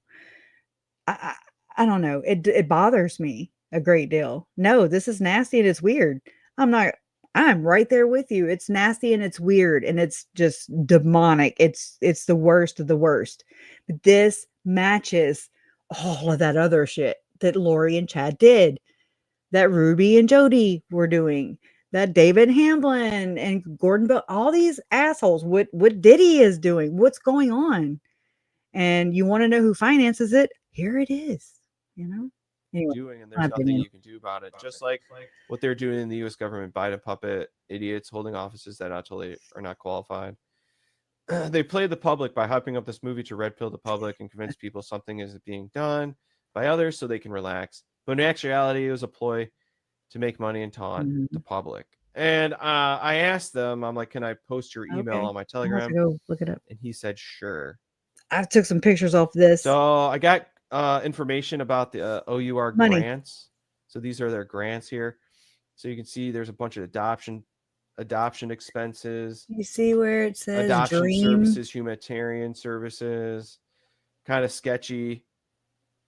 Someone did a dig into child help, which was a good dig. I haven't done a dig into really any of these. We need to dig into yet, these. But I wanted to post them here just in case the connection does come up. Thank you. Here's more. Oh, look, Mercury service. 1. Mercury. Oh, where'd it go? Oh, Mercury 1 right here. 10 grand. Event sponsorship. I mean, that should be a conflict of interest because Tim Ballard is also part of Mercury 1. And then you have New Hope for Children, Madison Adoption Associates. That's in Delaware. And Nebraska, Love Justice International, Lifeline Children's Services in Alabama, Liberandus International, Utah, Draper, Campasi, I don't know how to say that, Massachusetts, Kenosha Police. Isn't that police department, though? He's about to explain something, but I don't really know what he's talking about. But there was this police department where they were basically, I don't know if that's it. This says Wisconsin. No, that wasn't it. Because this was in Washington where they were basically like setting up, what do you call it? It starts with an E, entrapment, which is not, you're not supposed to do that, Mr. Officer, Officer Tim. Joyful World, Holt International Children's Services in Oregon, or maybe it was Oregon. Not that, but this is Albuquerque, New Mexico. Okay, and then Hands Across the Water. This is Hawaii, and then we have Sean Reyes, the Lava, whatever, the Lava Fund or the Lava Foundation. Oh, and Jessica Mass. She has her own over there in Hawaii. Hand in Hand, Peyton, Colorado, Fort Worth, Texas. I can't read it. Adoption services and stuff like that.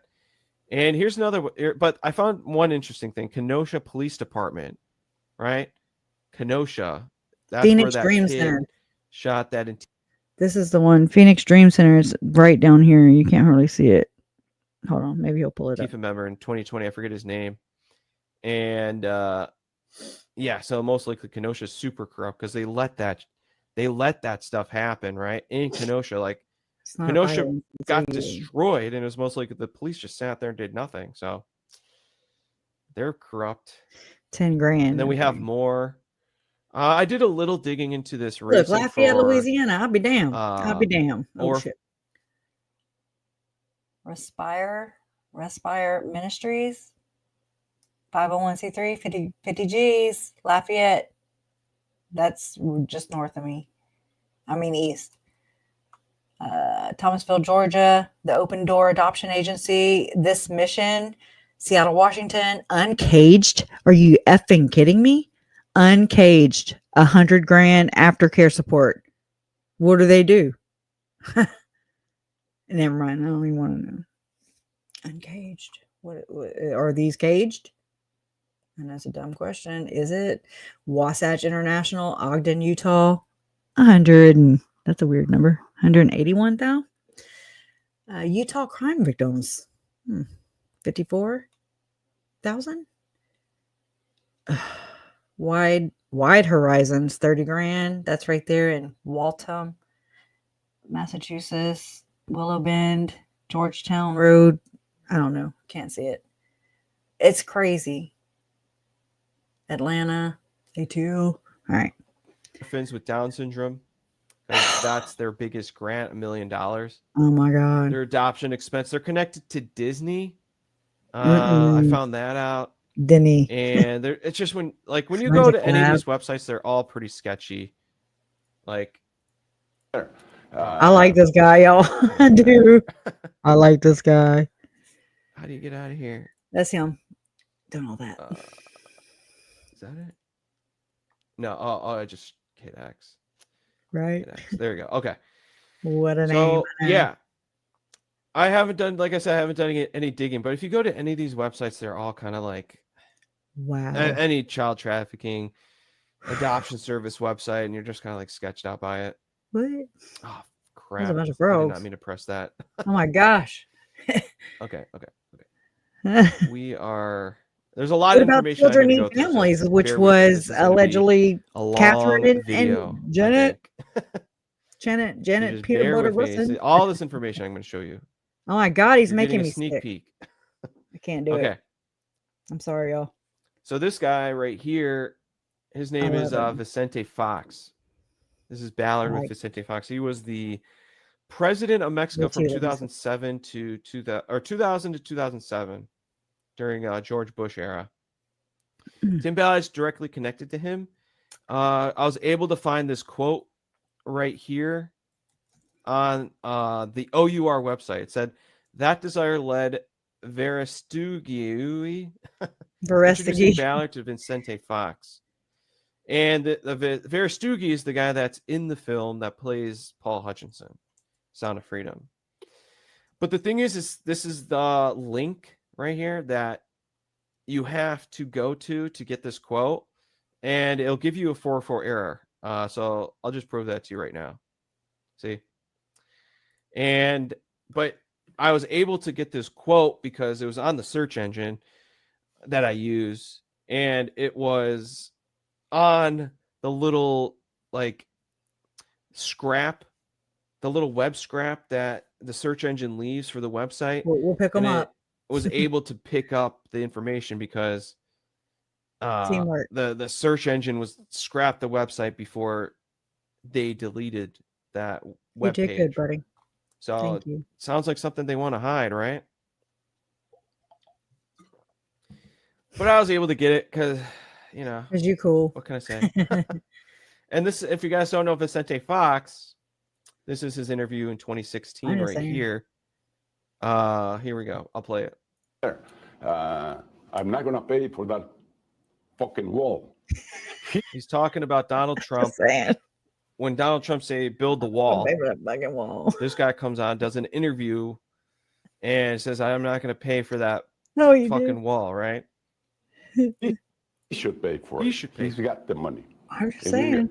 Are you afraid that he's going to be the next president? He's just going to buy it. What would that Not at mean? all. What would that mean Not for at all. Mexico? No, not at all. Democracy cannot take us to crazy Hey, people that doesn't know what's going on in the world today. It worries me this last caucus in where was it? Nevada? Nevada. In Nevada. He won Yeah, 44% of the fucking vote. wall. 44% of I just liked it. Hispanics. I like to know who those Hispanics are because they are followers of a false prophet. And he's going to take him to the desert.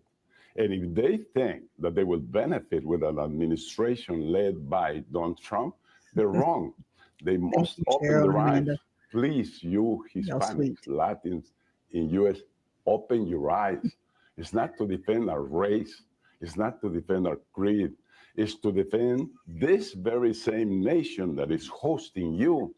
This nation is going to fail if it goes into the hands of a crazy guy. Y'all, that's in a He's day. not a Republican. Holy shit. Absolutely not. Those are not the Republican principles. He is not a Democrat. He is just himself. He's egocentric. Just saying. So yeah, why You would can't help but tell the truth, that one right there. Why can't I get my Thank you, Lamisa and Cheryl and Amanda. Yeah, so why would this guy, why would Tim Ballard be associated with this guy, right? Who hates Trump? And it's So that's weird all I how wanted to Trump say. doesn't like He's Carlos. been, He doesn't like Clinton supporter as well. Like him and It's Bill like Clinton Gordon are Bowen. super tight. Super tight. right? So yeah, remember I said And that so I've learned through watching and studying Gordon Bowen, David Hamblin, and the likes of Tim Ballard, and Russell Ballard he was mentoring basically to Mitt Romney, to Gordon Bowen, and to Tim Ballard. And yet Mitt Romney was like, to hell with you. You ain't getting my seat, whenever he left. And so I was like, oh, what is that? Seems like they'd all be friends, right? Friends. It was so interesting to me. And I was like, why are they doing that? That threw me forever. I was like, oh my God, I don't understand. What is this? And so whenever Gordon Bowen is emailing Vice News to publicly denounce Tim Ballard via, he's saying that I always forget it. Publicly kneecapping Tim Ballard in public's view just in time, right? When the women's lawsuits were just coming out and they had to they had to cut the cord.com quick. And so, Gordon Bowen writes the email to Vice News, morally unacceptable behavior of Tim. And then, Tim Ballard and his whole camp, they're like, no, I wasn't excommunicated, and then come to find out, you're like, oh no, why is the alleged punisher for the LDS Church of Satan, David Hamlin's crew, why is that guy Gordon, who's an alleged cannibal and red rummer and torturer, and he's little, and this is also, he is also a punisher, allegedly. A punisher. What does a punisher do? He issues punishments, okay? In my opinion. And so I'm just like, oh, wow. It was like the Wild West. Straight up blew my mind, because I was like, oh, okay, so they're not all friends. and I mean, so you just kind of learn this. And so basically they're all bloodliners, alleged. I'm sure they think they are, whatever. I'm not here to say, I don't care. But they all fight, and it's like they're all competing, but they don't even know what the hell they're competing for. But it's just like this competition, look at Lori. I mean, and how she is just in it to win it, and I'm just like, there ain't nothing to win, boo. Except another conviction, which you're going to get either way. She's not classy. The hooker cannot sit down and just be classy. Just saying. But anyway, so yeah, that was interesting to me. And so I want to hear what y'all have to say about that. And maybe this is what's going on with like how President Trump or elect Trump is saying about Carlos Slim. He's all with these people over here, but then Tim Ballard's looking for sponsorship from the Clinton Foundation, and he's backed right here by Verestigi. And then, but then they all like the Vicente Fox right there, or Vivente, I don't know his name. Fox dude that was like, he can build his own fucking wall or whatever he said. I love that, right? I mean, whether or not that's the truest thing he has said, I don't know. He's probably crooked at any other different way you flip him, because whatever. But I just thought that was funny. But I mean, it's just like, they're all just like,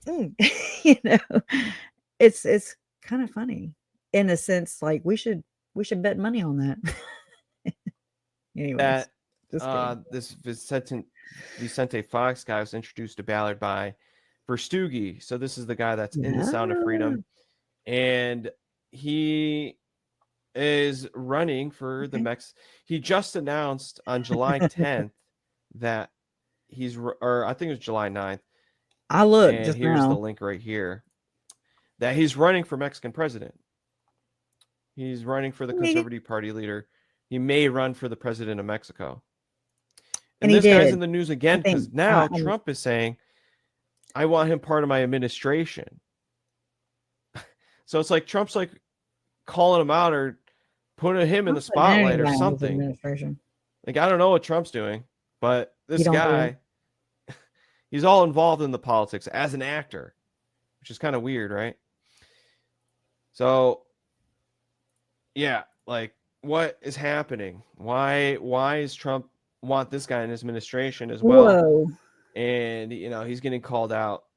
Okay. And so, hold on. I haven't had a chance to really read this yet, but Daisy. Oh, let me back no wonder I've got it like old sized. Daisy Fuentes shows off future godson. Okay. This is 2008.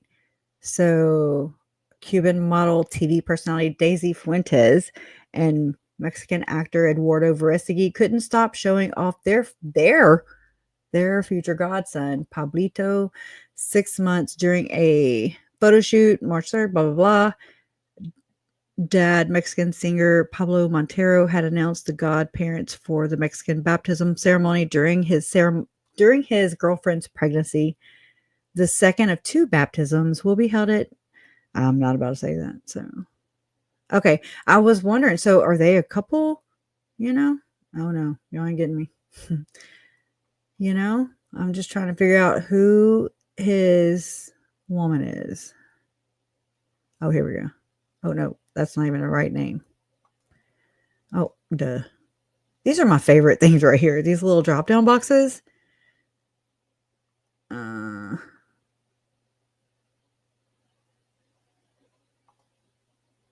Okay. Anyways, I don't want to know. I want to know who this woman is. Anyways, okay.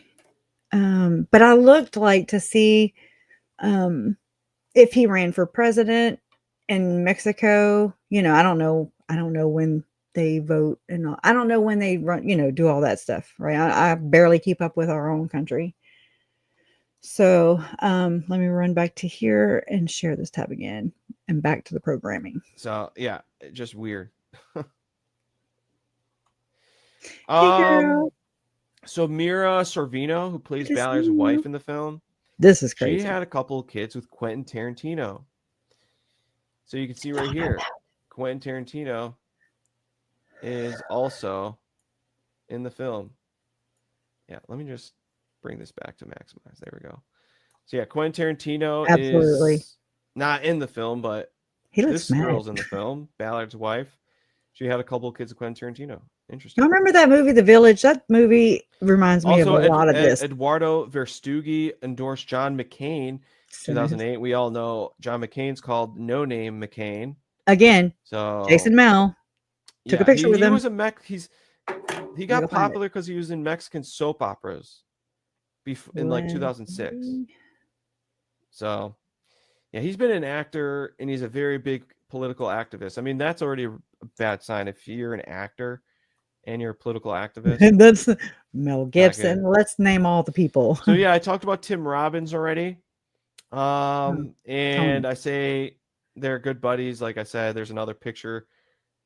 Dude, why is this thing like all over the place? Or McCann. So there's Tim Robbins and or Tony Robbins and Tim Ballard. They're buddies. But also we have Oprah and Tony Robbins were very close because in 2012 Robbins began co-hosting Oprah's life class on the OWN network. We all know Oprah's Share bad with news. Your friends. She was connected to that John God. the God or God the John of God. John God Brazilian like child rapist in Brazil or whatever. She's directly she was like close with him. And super sketchy. Tony Robbins is connected to them too. And let me show you this YouTube clip.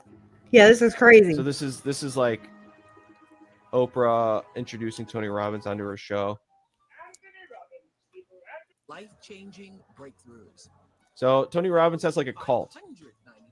Like his cult they're literally insane. Not a little one either. Like they're obsessed with Tony. Like this guy thinks Tony's God or something. Unleash the power within. Like is Tony all these guys are all the people that watch Tony Robbins are like Oprah's fans. Like they're like they worship them. I'm here for day one, but my team. So here's the deal. Like I'll show you. I gotta see a clip. Tony Robbins. They're all dancing and like they're so weird. All of that is that Tony Robbins. Oh yeah, here it is. Look at this clip. Look at that. Why are those people that crazy? President Clinton. That's crazy. He's friends with all these actors. And tennis champion Serena Williams are just a few of the people who turned to Tony for his secrets and strategies. It's about to get really interesting, y'all. It's William. Tony exploded onto the self-help scene in the late self-help, 80s. Like already a bad sign. Night infomercials. We have a technology here. That Chris really knows a lot about him. Different. It's simple and it Yeah, produces. so he was on Oprah's little thingy, right? Found it on her show. Okay, hold on. Hold, because I actually found something that I was actually looking for. And so here it is. Okay. John McCain right here. Jason Mao. Man, I swear this looks like, I think this is Jason's daughter and his son. And yeah, just chilling, with the other 5%ers and stuff. Interesting, right? Okay, let me go back to here. So yeah, there you go. Didn't she walk on coals for him?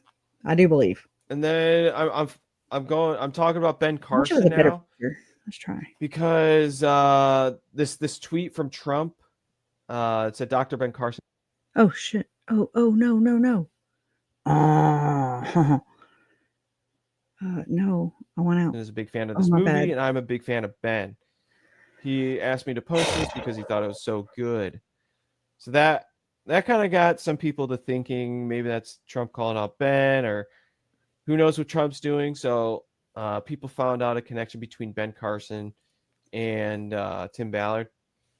So we got Tim Ballard, Ben Carson, and I think that is Ben Carson's wife. Oh crap. Look at him. He's like a happy dude. I think. I wonder if this is when Tim spoke at the Air I'm Force not sure. Academy. Oh, God, and he's about to talk about Goya. I remember running across. Now, I'm not going to be able to find it because but it was Trump's daughter, and she was posing with the Goya beans. I don't know if that's the same thing as Goya Cares. I mean, it's Goya, just like that. For what it's worth. Just I'll have to throw that in somewhere. I'm a piece of shit. Another time. Okay. So I don't even know who this they're person is. connected through Goya Cares. $2 million pledge to combat child trafficking. Goya announced that Goya Cares. So here's their coalition partners. There's more. There's a bunch of them. There's like 10 of them, but I pointed out 3 of them because I'm making the Ballard connection. So this is Carson's little foundation, American Cornerstone Institute, and that should give you like automatically kind of a sketchy feeling because Cornerstone is associated with Freemasons. They put cornerstones in their buildings, in all the buildings they create. They put a Masonic cornerstone to say that's our building, that's us. And what do you know? Ben Carson calls his institute American Cornerstone. So he's deep into masonry. Deep. We also have the guy I just talked about, Eduardo Verastegui, the producer of The Sound of Freedom. And he has a foundation called the Freedom Humanitarian Project. They're all connected to Goya Cares. And then finally, Operation Underground, founded by Tim Ballard. So there you go. There's the connection between all 3 right there. I don't know. I posted a video. Tim Ballard didn't research. show up to a news report. It's not really big news. Here's very interesting information. So Carlos Slim did deals with Hunter Biden. If it's Ukraine. I mean, this is smack dab. You know who I'm right thinking of? Around the Ukraine deals and all that stuff. Yeah. Okay. So this reminds me of David Levitt. Okay. There's a lot of research around David Levitt. And actually, we know from not only following Lynn Packer, but also following Goel at Ritual. Oh my God. Investigations in Ritual Abuse. Okay. I've been a paid subscriber. I've talked to the guy even about, my own family's case. And so he tracks and I mean, investigates, has written some reports, even 490 freaking pages, where they're passing laws in Utah, trying to get some traction for at least the Hamblin sisters to finally bring their freaking cases to court. Okay. They can't even get them there because there's loopholes and, there's just always somebody in certain places, in my opinion. And anyway, so from his investigations, I have learned that allegedly David Levitt, who was let me not veer off, but David Levitt, who he was actually the Homeland Security investigation target back in the day, back whenever Tim Ballard and OUR were being investigated, and and then that got shut off, right? So, I mean, it's just interesting. And I mean, so then they have that whole Buffalo baby thing set up, or that they Fox 13 News captured it. It was a documentary crew actually that was interviewing David Levitt, who is accused by the Hamblin daughters, him and his wife Shalom Eastwood Levitt. And so she's a sex teacher, BYU. I mean, it's just like, what? Really? They don't really go together, allegedly. But they're into Tavistock. They're behind Tavistock, or Esalen. I always say it wrong. Esalen. Chris will fill all the blanks and correct me, and he's in the chat, so he knows a lot about this aspect of it. But David Levitt is accused by the Hamblin daughters of doing some really ratchet, horrendous stuff. And David Levitt held a press conference, and then he was like, I'm not a cannibal. Okay. I'm laughing because it's like, what did you just say? Like, nobody accused him of it.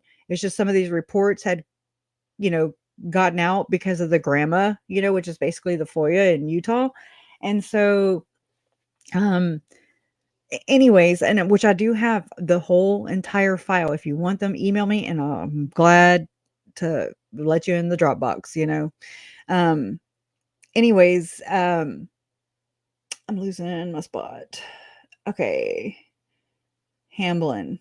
So then, Hamblin also allegedly walked onto a Native American reservation, and they say maybe allegedly procured a child. Her name was Alessandra Fishing Hawk, who, he was, David Levitt also prosecuted the girl's birth mother. And, the birth mother just all of a sudden popped up with a new car, a new Cadillac, I think. And then, like, the chief of the reservation, like, he's in prison on some nefarious stuff. Anyways, big old to do on Fox 13 News. Go check it out. Adam Herbett's. There's a big story on it. Well, David Levitt also says in these interviews, when somebody asked him, the interviewer asked him, do you believe in ritual abuse? He was like, oh yeah, I know a couple of victims of it, and then he proceeds to say, it's just like you train a dog. Or anyways, he's like, and you think he's gonna go off and say, like, not what he said. And he's like, yeah, just reward and repetition. And that whole reward and repetition we see all over the place. In Ruby Frankie's case, okay, with the whole taking the bed away, taking the bedroom away, all the things, okay. But this reward and repetition, it goes back to, well, at least in this group, okay, this nefarious group within the LDS Church, and it goes back to, in my opinion, David Hamblin's parents, June and Robert Hamblin. They wrote for Tavistock. They wrote papers, and actually, Robert Hamblin was a sociologist. It's behavior modification, basically. And he worked for the governor, not the governor, the U.S. government, the federal, okay, where he got funds. June, him and June both collected, funds from our government to basically run these, what do you call those? Experiments. I don't know what else to call it, for lack of a better word, but they would run these things, and they would be on children in poverty. So if the family, agreed to basically take part of this program or this experiment, then the child would get paid. It was the reward. And so it would benefit the whole family. So I guess like living expenses or groceries, things like that. And so that's interesting to me. And there's some other nefarious research that he's into, also with the whole backwards speak. Okay. I know, like Megan, she's talked about this insular speak, Mormon speak, right? But I mean, just like with Crowley, with Aleister Crowley, how he does things backwards. Everything was to be learned backwards, inverted, straight up. And I mean, that's where this whole magic, this black magic shit, that's where it all damn comes from, in my opinion. And I mean, it's like you're seeing it just, it's like it's infiltrated just like they plan to do, in my opinion. Thus, it appears to be so many different ways they infiltrated. And one of those, in my opinion, was through sexual perversion and to break the innocent spirits, to break their innocence, to rob that, to infiltrate that way. I think that's just another way that this nefarious group has crept in generation to generation. And, they steal, they exploit every damn thing. Anyways, I'm gonna shut up. That's coming out now that everyone's obsessed with. Carlos Slim was all that tied directly to Hunter Biden. But all that to say that, there's the whole Buffalo baby thing between David Levitt and alleged Ukraine, Viktor Yushchenko, where they're like, oh yeah, we're going to, Ukraine doesn't have buffalo. And if you have to know here that I believe whenever they are saying buffalo baby, things like that, they're talking about Native American trafficking. Okay. That's me. That's my conspiracy. But I mean, also know that I'm not probably crazy for that theory, because Homeland Security was, well on their way to investigating his ass. Anyways, I mean, you just can't have this many nefarious people, not to mention that Tim Ballard goes to the damn Ukraine. Anyways, if y'all want to hear something really crazy, is there's this TikTok I saw. I don't know if it's true. I'm like you guys. All I know is what I see, and then I share it. But this was Tim Ballard allegedly on some kind of boat with Putin, and I'm just like, yeah, okay, well, you can Photoshop things, but who would go that? Who would do that? Anyways, I don't know. I don't know what I'm dealing with. I'm just here to share it. Biden at the same time. There you go. Hunter Biden used Joe's VP perks. And then he got pardoned. Think about that. I don't even know much about all this political crap. I don't. I know that Hunter is like Joe's son. That's all I know. And then I remember at the very end of the presidency or something, I guess like right now, Joe pardoned a bunch of people or a bunch of things, and he like totally pardoned Hunter. I was like, would you do that? Like me and Jason had this whole conversation. Would you pardon your child? And then, but it pardons a lot of people if you think about it, kind of. And I don't even know what the hell he went into. I don't even know what Hunter made a business deal with Carlos Slim, the funder of Sound of Freedom. I don't even know what they went in on. I can only imagine. Slim, nefarious. Right? Can't be good. Hunter Biden used the perks of the vice presidency, parties, meetings with Joe Biden, and flights on Air Force 2 to pursue deals with Mexican billionaire Carlos Slim. There you go. There you go. Shame on you, bad boys. This is interesting. Okay, so we're going to jump into a different topic, and it's mainly going to be focused around go much longer. The creators of the Sound of Freedom, who also created The Chosen.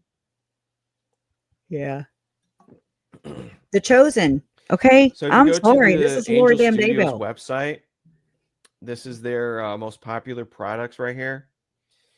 And you'll notice that one of the most popular products is the Larimar Stone. Larimar Stone, Larimar Stone, Larimar Stone. We got Larimar Stone, these four right here. Opening up that chakra. So that's kind of fishy, right? Well, the thing about it is Larimar can only be found in the Dominican Republic, which is right next to Haiti. Oh. Right, we got Haiti, Dominican Republic. So we got Larimar coming from the Dominican. But the thing about the stone, guys, is modern day witches and pagans consider Larimar part of the fifth chakra. I wish he'd and have can said be used to help malachite. open their third eye. And I got that information directly from the pagan and witches little Costco page where they got 350,000 members. And they talk about Larimar is not a traditional birthstone. And Larimar is a seeker. Harmonizer crystal. It can be used as an amulet or talisman. So magic, occultists, magic, pagans, witches, the right. cabal. It's just Robbie. They love Larimar. They love malachite. All right, we're going back to Tim Ballard. He's very tight with the NFL. This ESPN, relationship and Mike baffles Tomlin. me. I need to do more digging into Tomlin's. Sorry, I'm drinking people. water. I don't want to cough too much. I can tell my throat's getting a little scratchy, so Come on, you're doing a hopefully I great can job. get Tomlin on ESPN during Monday So Night you Football. probably heard by now that the Steelers have bring it on ever want to see. Football has been great to me, man. Believable. So that's if we can't all come together on something like that, I've been a sideline interest in the cause in a productive Timmy. way. There's Timmy. It's fake it till you make it. These ones, I swear. So we're This whole thing is starting to affect you personally a little bit, isn't it? yeah, if you're a parent, man, you know, how can it send it around keep doing, man? How can it You need to be doing what you're doing. Really being a gets parent. pulled in. What kind of parent are you? Man, just to hear the insert any I'm not doing it. people. Okay, they're wearing yellow shirts. It's my first time in Haiti. I'm honored and humbled to be here.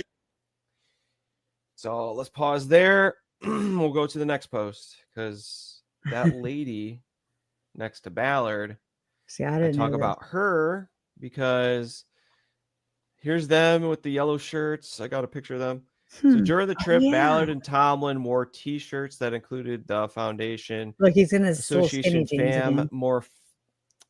Association Fam Core Fan. So that's the shirts they're wearing. Wow, Which was Carolina. founded by Dr. Sabine Martelly in 2005. So that's her right there. Okay, so that's the thing, Carolina. I mean, okay. I thought that people would say stuff like that just to like, I mean, I've heard this before, and I've even, I've read most of Program to Kill.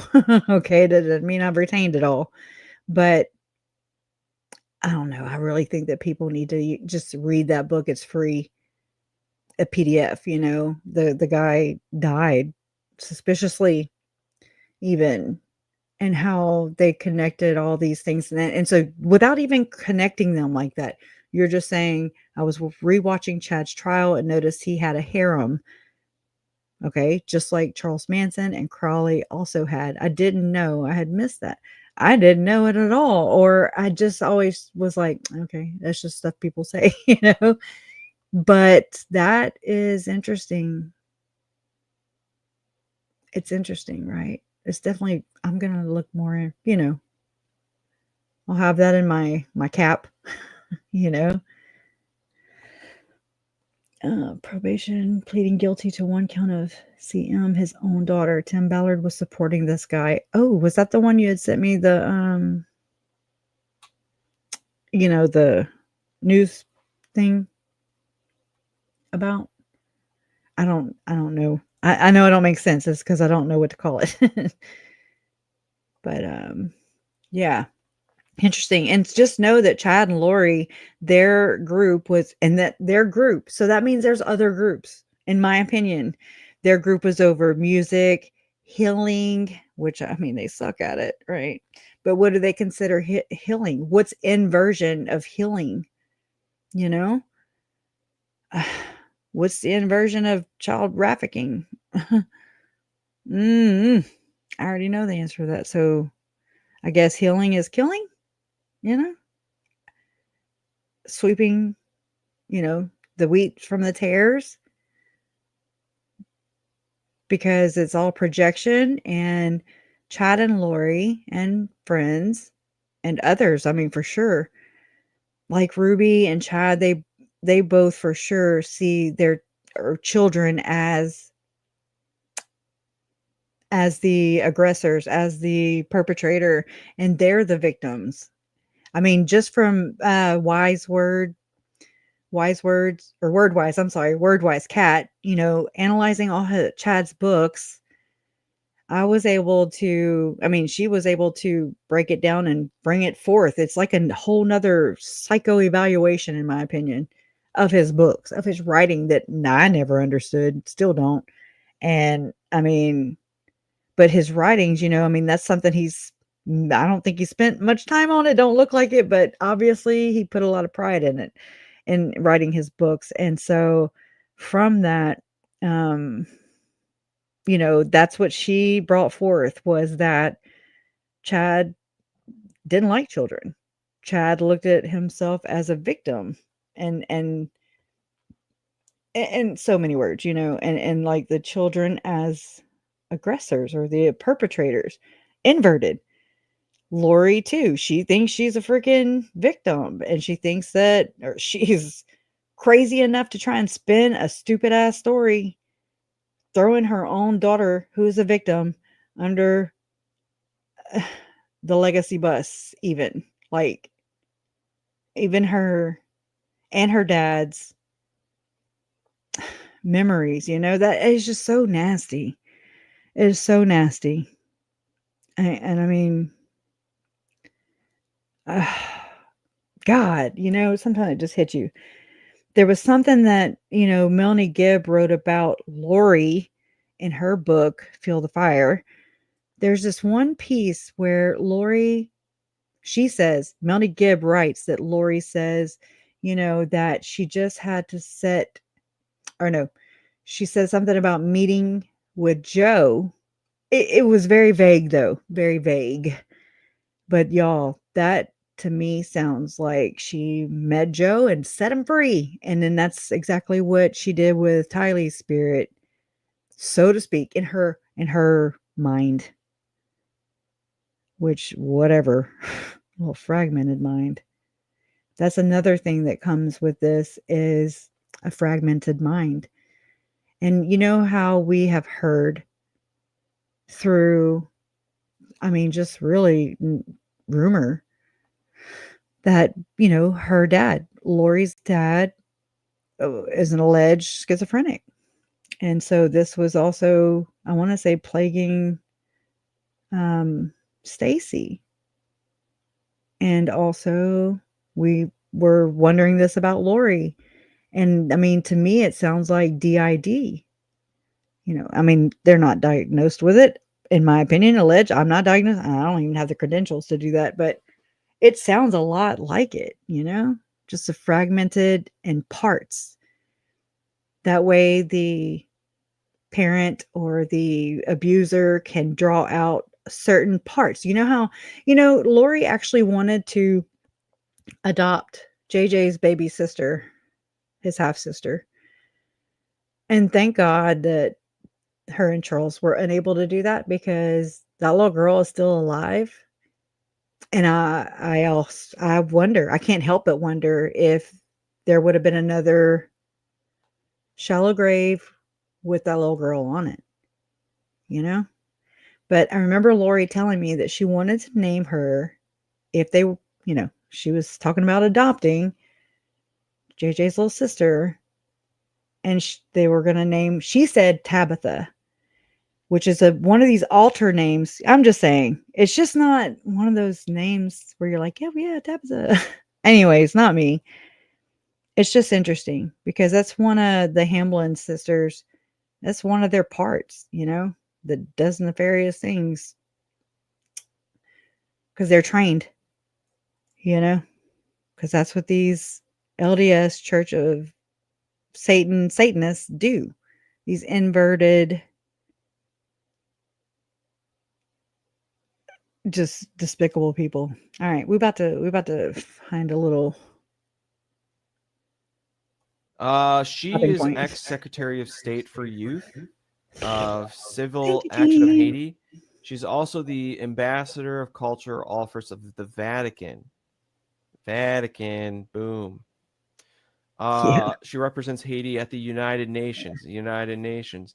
during International Women's Day. And here's the source right here, where I got the information. So there she is sitting in the United Nations right there. And the quote, I agree. Where's the quote? I got the Vatican quote right here. They're all friends. So there it is. That's where I got the information right there. The It's like Vatican. front page. Vatican. I can't read United it. Nations Conference. There's Take information your about word. it right there. All right. So interesting. All right. Like, so that's the thing.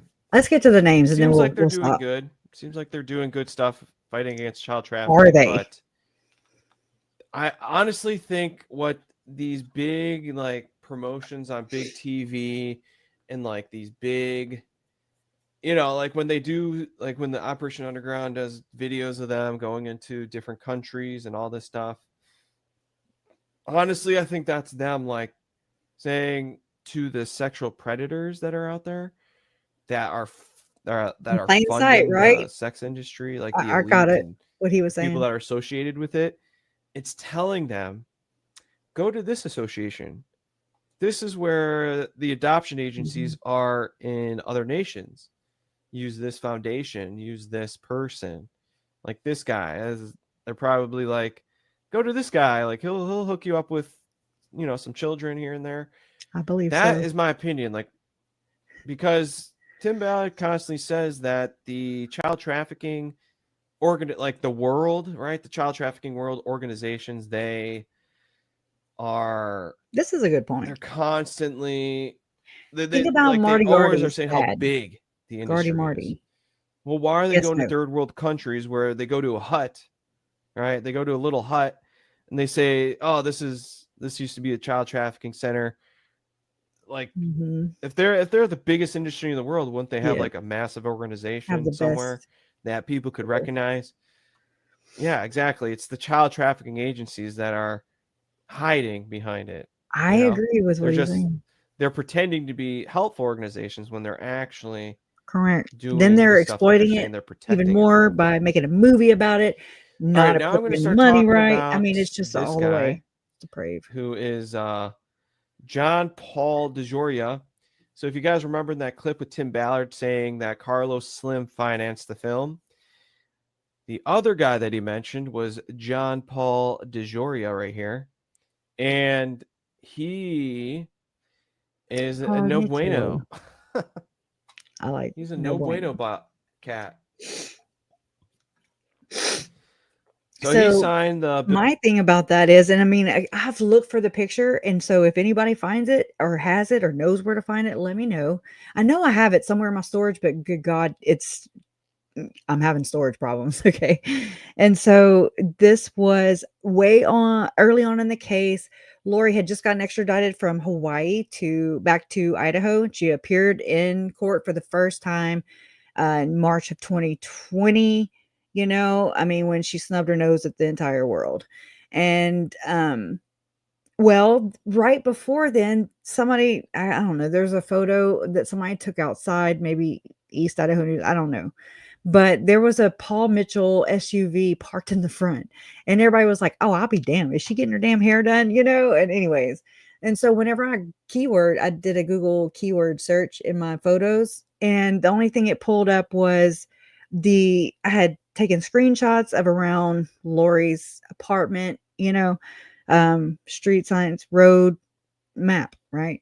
And so Paul Mitchell was like 8 miles away from, I want to say 8 miles or something like that away from her apartment, which I mean, I was like, oh, I didn't even know that. There's so many things that keyword search really put things together for us, you know, if we really think about it. But anyway, so I'm going to find it. And I mean, whether I just want to interject that here. You know, I don't know. Am I saying anything? No, I don't know. I'm just saying that it's a coinky dink. You know, it may build on to something later. I don't really know. So Bill Gates and Warren Buffett's the giving pledge right here. I read the whole thing in the video. But this is a letter. He's the owner and co-founder of Paul Mitchell Hair Care, co-founder of Patron Tequila and Spirits Company, John Paul Pett, Tequila RFK Mobile. And This is him saying, "My pledge to Warren Buffett and Bill Gates." Sounds like But we some also have kind of more ritual. information. He was in South Africa with Nelson Mandela. This is creepy. With Richard Branson, Brad Pitt, a bunch of other celebrities, because they were there for the 4664 Foundation. 46664 Foundation. 666, interesting symbolism. And that circles around Nelson Mandela's foundation.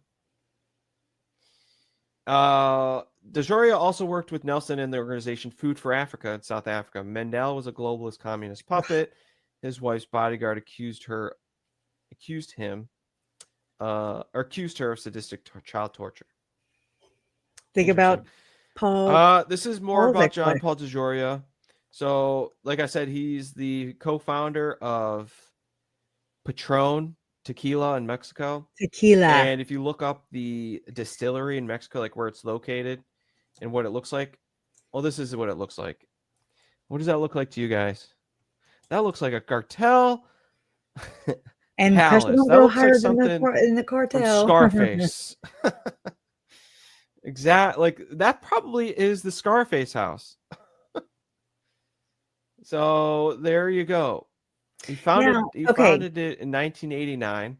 1989. All right. But I remember watching the Utah Housewives, whatever, Salt Lake Housewives of Salt Lake. I don't know. Heather Gay.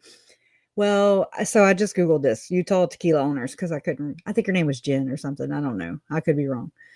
But this says how Lisa Barlow, my bad, Mormon, allegedly, how Lisa Barlow co-founded Vita Tequila and launched blah, blah, blah. Raised in New York, she currently lives between Park City and Salt Lake City, Utah, with her husband, business partner, John Barlow. Their two, I think they had sons. I could be wrong. But I just find this interesting because then this would maybe tie in more with the Salt Lake City elite, which, I mean, I've seen some parties. I have some videos and stuff from big parties and stuff that Paul Hutchinson threw. Interesting. You got Utah Jazz there. You got, they got all the friends with the cars that go boom. I mean, here you go. What the heck? That's not a sign. That was interesting. She's like, what? You got tequila. It's against your religion. But 10% tithing on that, I mean, just being honest. And so, again, this all goes hand in hand with the whole tequila thing, trend that's going on with Sean Diddy Combs. And it's he's about to name some names if I let him go. So let me switch back over. Oh, let me show you this real quick, though, because I did pull this up. And so this was from Twitter X, right? And this is from Alan W. Mortensen. This is one of the women suing Tim Ballard. This is one of their attorneys. And he said, whose small, slender, tiny, itsy bitsy Trump-like hands could those 10 little tequila testosterone filled piggies belong to? Soy Brian Negro, right? Because that's Brian Black, the one with the alleged boneyard. We don't want to know. I mean, maybe, I don't know if we want to know, basically, what is in. Whenever I went to learn how to be a airplane mechanic apprentice, we learned boneyards are where they park all the deplorable planes that, they don't work anymore. They don't go anywhere anymore. So I think of it as a graveyard. And so I don't know what this alleged boneyard is, but that's one of them questions. I don't know if I don't know. Anyways. And this is say hello to my little friends. Patron distillery plant where they actually create the tequila. And this is where it's located right here. You see, it's right smack dab, just east of Guadalajara, Jalisco, Mexico City, kind of a sketchy area. But what people don't know, here's the areas of cartel influence in Mexico. So Tim talks about cartels all the time, right? In this yellow patch here in Mexico, and look what the cartel's called that has that area. Just saying. Or had. when What do y'all think? I was reading the Knights Templar cartel got kind of split up right around the same time. John Paul DeJoria kind of left Patron, the tequila company. He actually sold it to the Bacardi company back in like 2019, I think, or 2018. That was the same time the Knights Templar cartel got like raided, and they no longer exist. But when John Paul DeJoria had that area, it was the Knights Templar ran that area. Knights Templar cartel, which just mixed perfect because everyone's a Knights Templar that I've been digging into. It's like, whoa, crazy, nuts. What people aren't aware of is that Mexican drug cartels use tequila to launder money. I've heard this before in Diddy's case. In 2006, the U.S. Department of Treasury identified 4 tequila companies in Jalisco that were laundering money for the Mexican drug cartels. Jalisco, remember? Right there. Literally, so there's Patron, there's Jalisco. I mean, they're right next to each other. If we go back to this photo, it was a rival gang of the Knights Templar gang, the Cartel de Jalisco Nueva Generación. It's just interesting, y'all. Right next to each other. So most likely, oh wow, Angel, it was like a cartel battle or something, and you're in Mexico. They mostly ratted out the tequila companies to the United States because they have the Knights Templar connection. That's my guess, but wow, who Robbie knows? And then started doing digs into what celebrities own tequila companies. Plus the one I just showed you. Kendall Jenner, she owns that tequila company. Yeah. We got Eva Longoria owns one. We got Elon Musk owns one. George Clooney, Mark Wahlberg, P. Diddy. This is before. We all know he's that a busted member open as well. So yeah, interesting. Very. More of them I don't have added. LeBron James, Michael Jordan, The Rock. Those guys also. There's a bunch of them that I couldn't add all of them, but those are like the top ones I could robes find. and everything. Oh my god, that's crazy. This was just other people digging into. I didn't find this. Holly Clev has been a really good digger for me on my channel, so I just forward this to my main channel. She was trying to find connections with Arizona trade with Mexico. She found Carlos Slim's connected with Arizona right here. Carlos Slim tells the Arizona audience of enormous trade potential. We got Slim was mobbed. So yeah. That's interesting. We got Arizona, Mexico economic indicators. That bothers me. We have train crossings right there. I wish I could zoom out. I can only see them.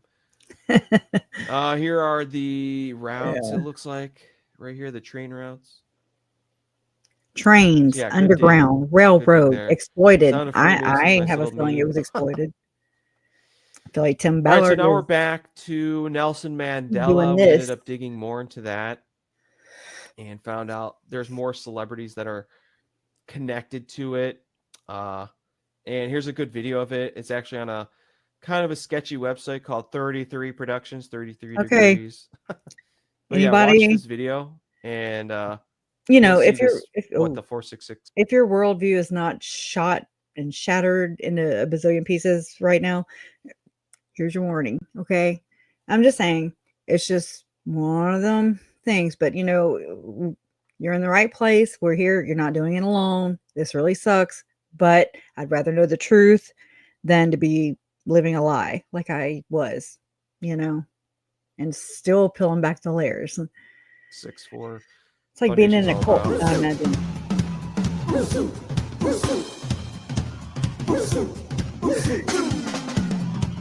466 No. 64 is a vital campaign to help fight a tragedy of unprecedented proportions that is claiming more lives than the sum total of all wars, famines, and floods. Floods. Okay. AIDS is no longer just a disease. Talking about AIDS. AIDS. It is a human rights issue. All of these things are human rights issues, but y'all polarize them like a mofo. We got Oprah coming up. So Oprah's connected. And know that there is something that we can do. What will you do? But it happens right here and now. Like I think it happens rock with guitarist. you, your friends, your family. You don't want to It's be a change in worried. attitude. You know, we have to care about the world and not just about ourselves. It takes a They're bit of an talking about effort. their but new we have to world. do it, all of us. Beyonce. It marks a long-term commitment by my friends in music, business, government, charity, and art across the world. What about medical? To do more by working together to fight at this grave threat to our common future. I've never been to Africa, and I've been aware of what's going on there with AIDS, and it really concerns me, and anything I can do to help. We can no longer sit on the sidelines and watch AIDS ravage our children and their parents. Now, you as citizens of your country, you can make a difference, but you have to act, and you have to act now. Uniting today can make a better tomorrow. Everybody's been involved, and they're never going to forget this moment. When you look back, they'll woman always remember thing here. that Not Mandela came to Nick. this concert and the significance of what we're trying to do, which is to prevent a genocide. AIDS is a tragedy that affects us all. Unfortunately. That's swirly. Yeah. Oh, yeah. Wow. Good job, Brad Pitt. I've Swirly watched Brad this a Pitt. couple It's times. affecting the people of Africa most. The females carrying the Swirly. burden of the disease. The world cannot be allowed to stand by any longer and just watch this disaster continue to unfold. That is why 46664 is so vital. As Mr. Mandela has said, we must act and act now to stand a chance of winning this fight against HIV/AIDS.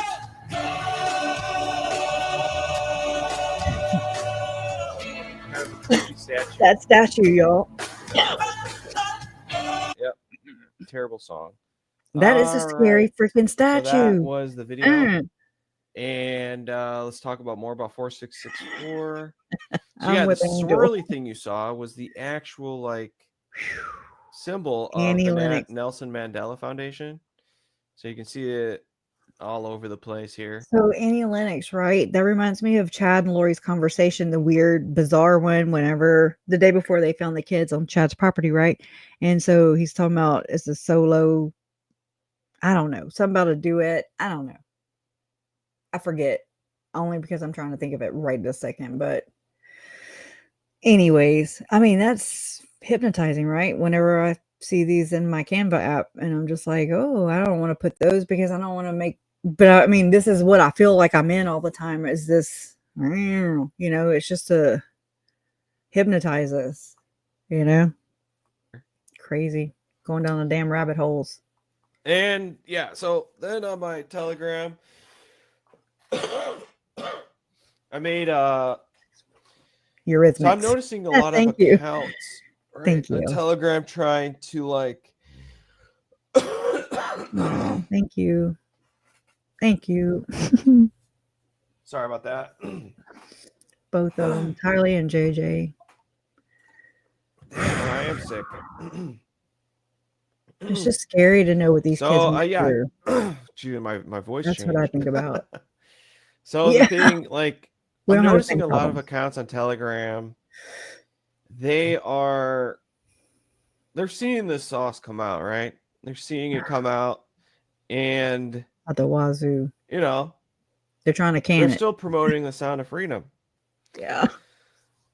And How one many of the times have you arguments heard I this? saw is that they're saying it's because of the message. Like, support the message of the film. It's important. Support the message. I straight up had a commenter go toe to toe with me one night here in the chat. Like, oh, I don't care what you say.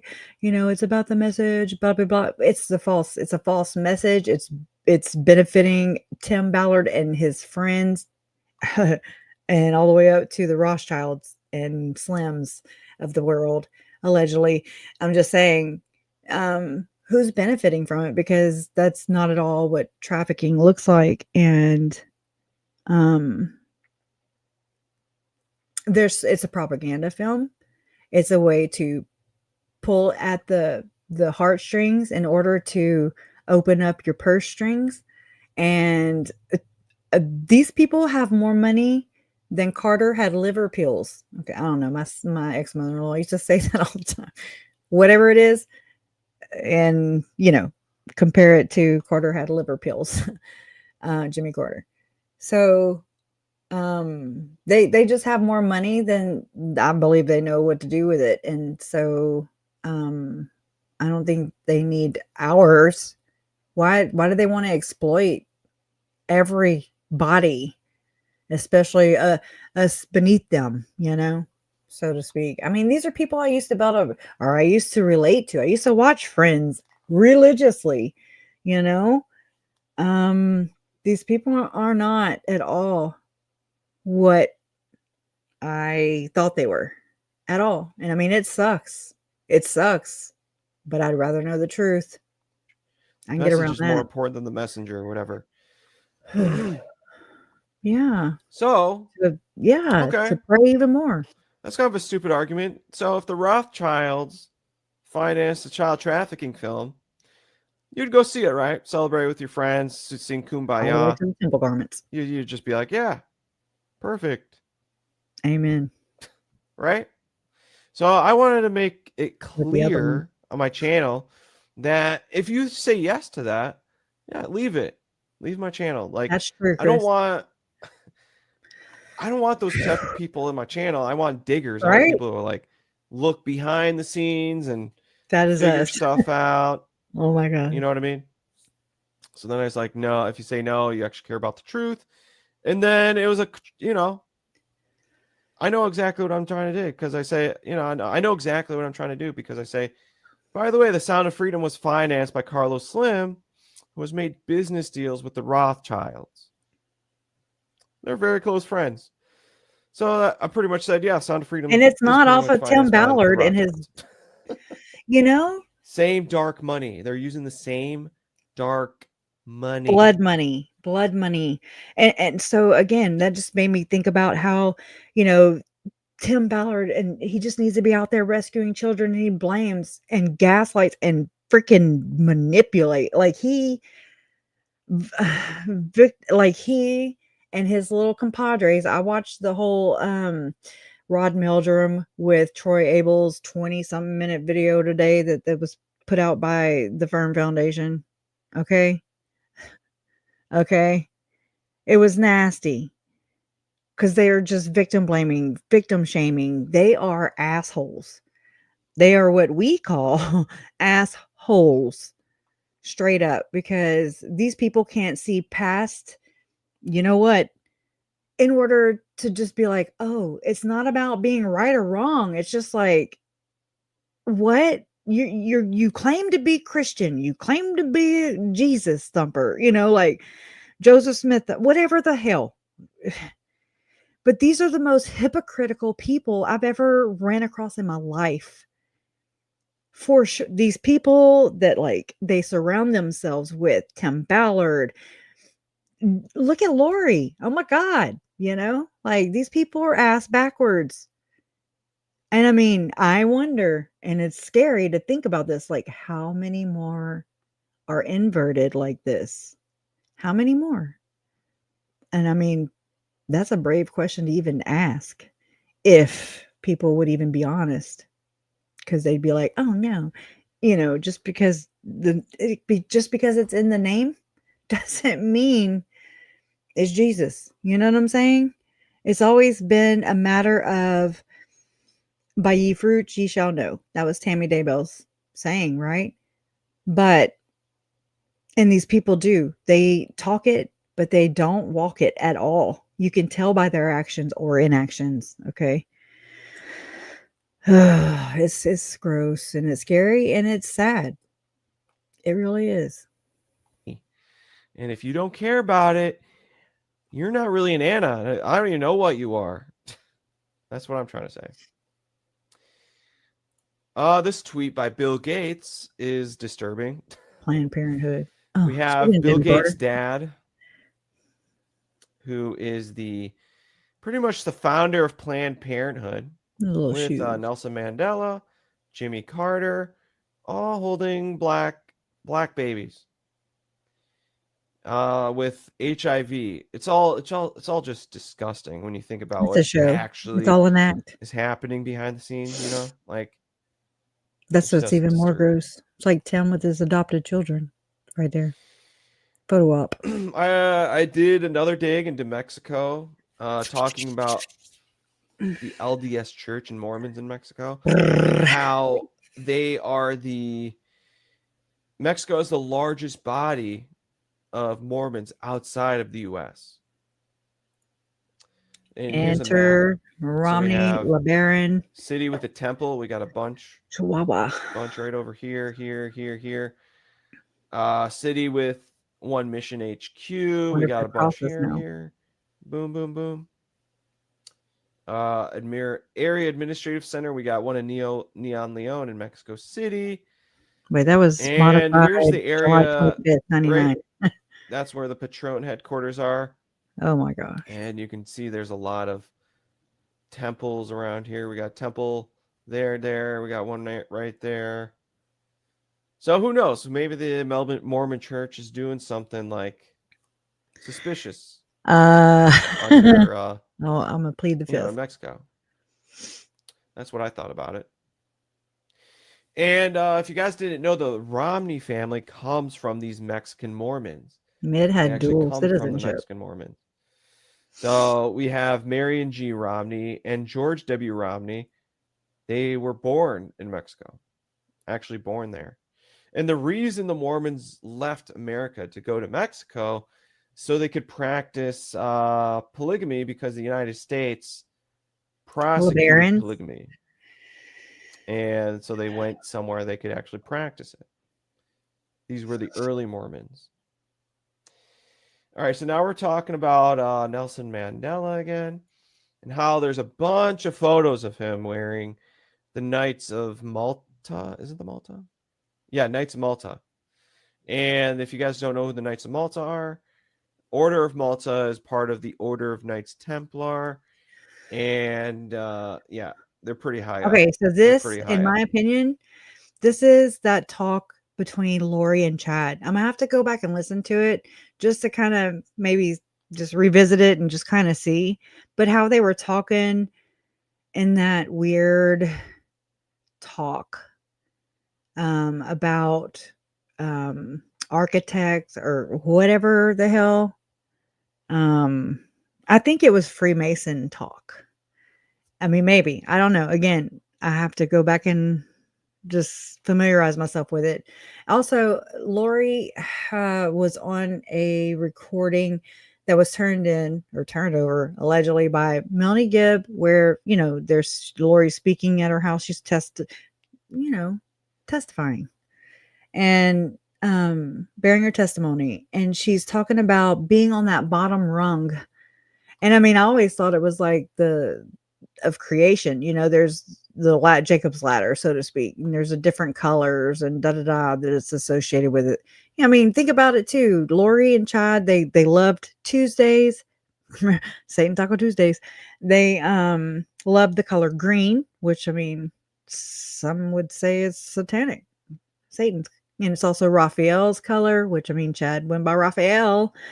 I mean, there's just these things that symbolisms, right, that meant something to them. Malachite, they were over healing in music, and they sang, or they would sing karaoke kind of stuff on that Smule app, and just some weird shit. But anyways, I don't know, just something to revisit. It's interesting. Bottom rung could be the very bottom. I don't know if she was like, hey, can you call the the Grandmaster or whatever.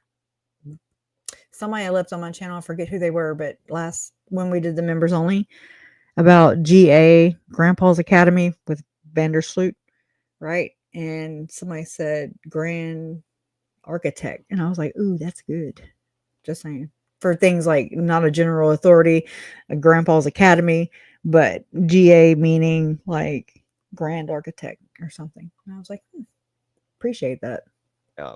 I like that. We got Order Red Cross, Order Malta, Order the Temple at the top here. All right, we're about to. And yeah, seem to never get past Mandela this. right here is this was a stamp that was sent out throughout South Africa.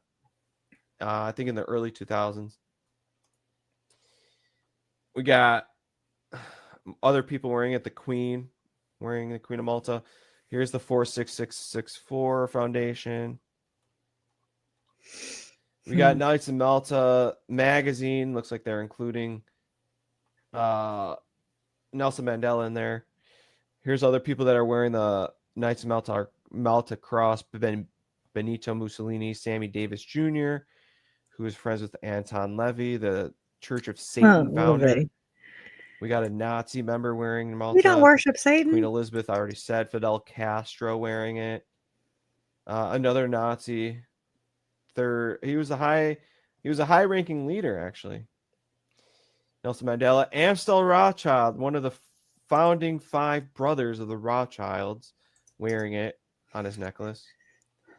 We got another Nazi wearing it, and I don't know who those guys are. I don't feel bad. A mantle. Okay. So yeah. Did he just answer himself? That was interesting. Yeah, so the degree of Knights of Malta is conferred in the United States as an appendant order in a commandery of Knights Templar. Commandery. So another Knights Templar. Interesting. Okay. All right, so now I'm doing more digs into Angel Studios, and they also created the show The Chosen, which a lot of Christians follow. And they're the ones that created The Sound of Freedom and The Chosen. And here is the lead actor who plays Jesus. His name's Jonathan Rumi, the actor. This here's a video ties me in because of Lori and her Chosen mantle and a cross with a little crown on it. A knight's cross. 5 years ago, I was knighted by the order, the solemn. Wonder if he was knighted at the same Sovereign time. Military Order of the Temple of Jerusalem. I lost my mind there for a second. Knights Templar. He was knighted a Knights Templar. Essentially, the Knights Templar, which is what that is. God is telling this story, and we're just trying to find it. Scully got a brother. Yeah, that's it. Okay, so as you can see, he's obsessed with skulls as well. I'm trying to Not upload really it now. Christian, right? Not really Christian. Kind of evil, actually. We'll get that. I actually do a dig into his skulls coming up, so it's coming Skull up. and Bones. This right here is David Amito, who plays John the Baptist in The Chosen. He created a satanic film called Antrim. Right here. Oh, well, think And he about boasted Paul about it, Larson on the Hamblin right? side. He boasted about it right here. Let me click this. All the So movies this is these off people his are around. Instagram page. David Amito. And he said, also surprising, our little satanic film trends more than Jesus this Easter. Huge thanks. So there's a satanic film. It's just fantastic. There's a nice little one-eye symbolism, Freemasonry. Good job, buddy. Here's another weird thing he does. He made Krampus cookies. Nope. If you guys don't know Krampus, that is like the origins of Santa Claus. Okay? That's where the Santa Claus figure comes from. It started with Krampus. And it's just, yeah. And Krampus is just like, literally like, it's Satan, pretty much. Steals the children, and if you want to read up on Krampus, you can do that yourself. But there you go. Today was And that's my mom's David birthday. Amito. Y'all, I'm off. Okay, Oh so my here's the God. skulls, right? I need to call my mom. It's late. I thought it We was tomorrow. have skull there. Shit. Oh, no. We have he looks like he's good friends with I'm the worst daughter Russell ever. Brand, Controlled Opposition, Russell Brand. This is the photo I want everyone to pay attention to. So in this photo, I know it's hard to see. I don't know how to zoom out here. I feel like I wish I jerk. knew, but it says Memento Mori. Here's Bill Cooper wearing a skull ring. He's wearing skull rings. People say Bill Cooper's Christian. You guys are crazy. He is part of the same group of these people, part of the same cabal group. Oh, I'm scheduling Okay, for so this is a tomorrow for better part 2. view. And You then can see it says I'll Memento get over Mori there. here on his shirt. So Memento Mori is a Latin phrase. When translated, means remember that you must die. Great, good job. Great shirt. Within Freemasonry, the skull and crossbones are typically on the 3rd degree tracing boards with many Masonic jurisdictions. It is a prominent feature within the Knights Templar and Kadosh degrees of the York and Scottish rites. And Memento Mori is tied up with all this stuff too. So, all right. Now I'm doing more digs into John Paul DeJoria. He's got more organizations, right? So he is tied to this organization called Baby to Baby. I gotta use the bathroom. Okay, too. and also Center for Child Protection. Yeah, brace yourself for Green this Foundation, Austin Children's Shelter. So there we go. Look who it is. Look who it is, guys. Eduardo Verstugi, I'll the be right guy back. that I gotta we use the talked bathroom. to. He's literally in the Sound of Freedom. He's the one that introduced Tim Ballard to the Vicente Fox guy. He voted for John McCain. Now look, he is friends with John Paul DeJoria, the guy who financed Sound of Freedom, right? The guy that has the tequila plant in Knights Templar territory, or had. Oh, look who it is. Mel Gibson. They traveled somewhere together. It looks like Mexico. Looks like a Mexican pyramid probably behind them.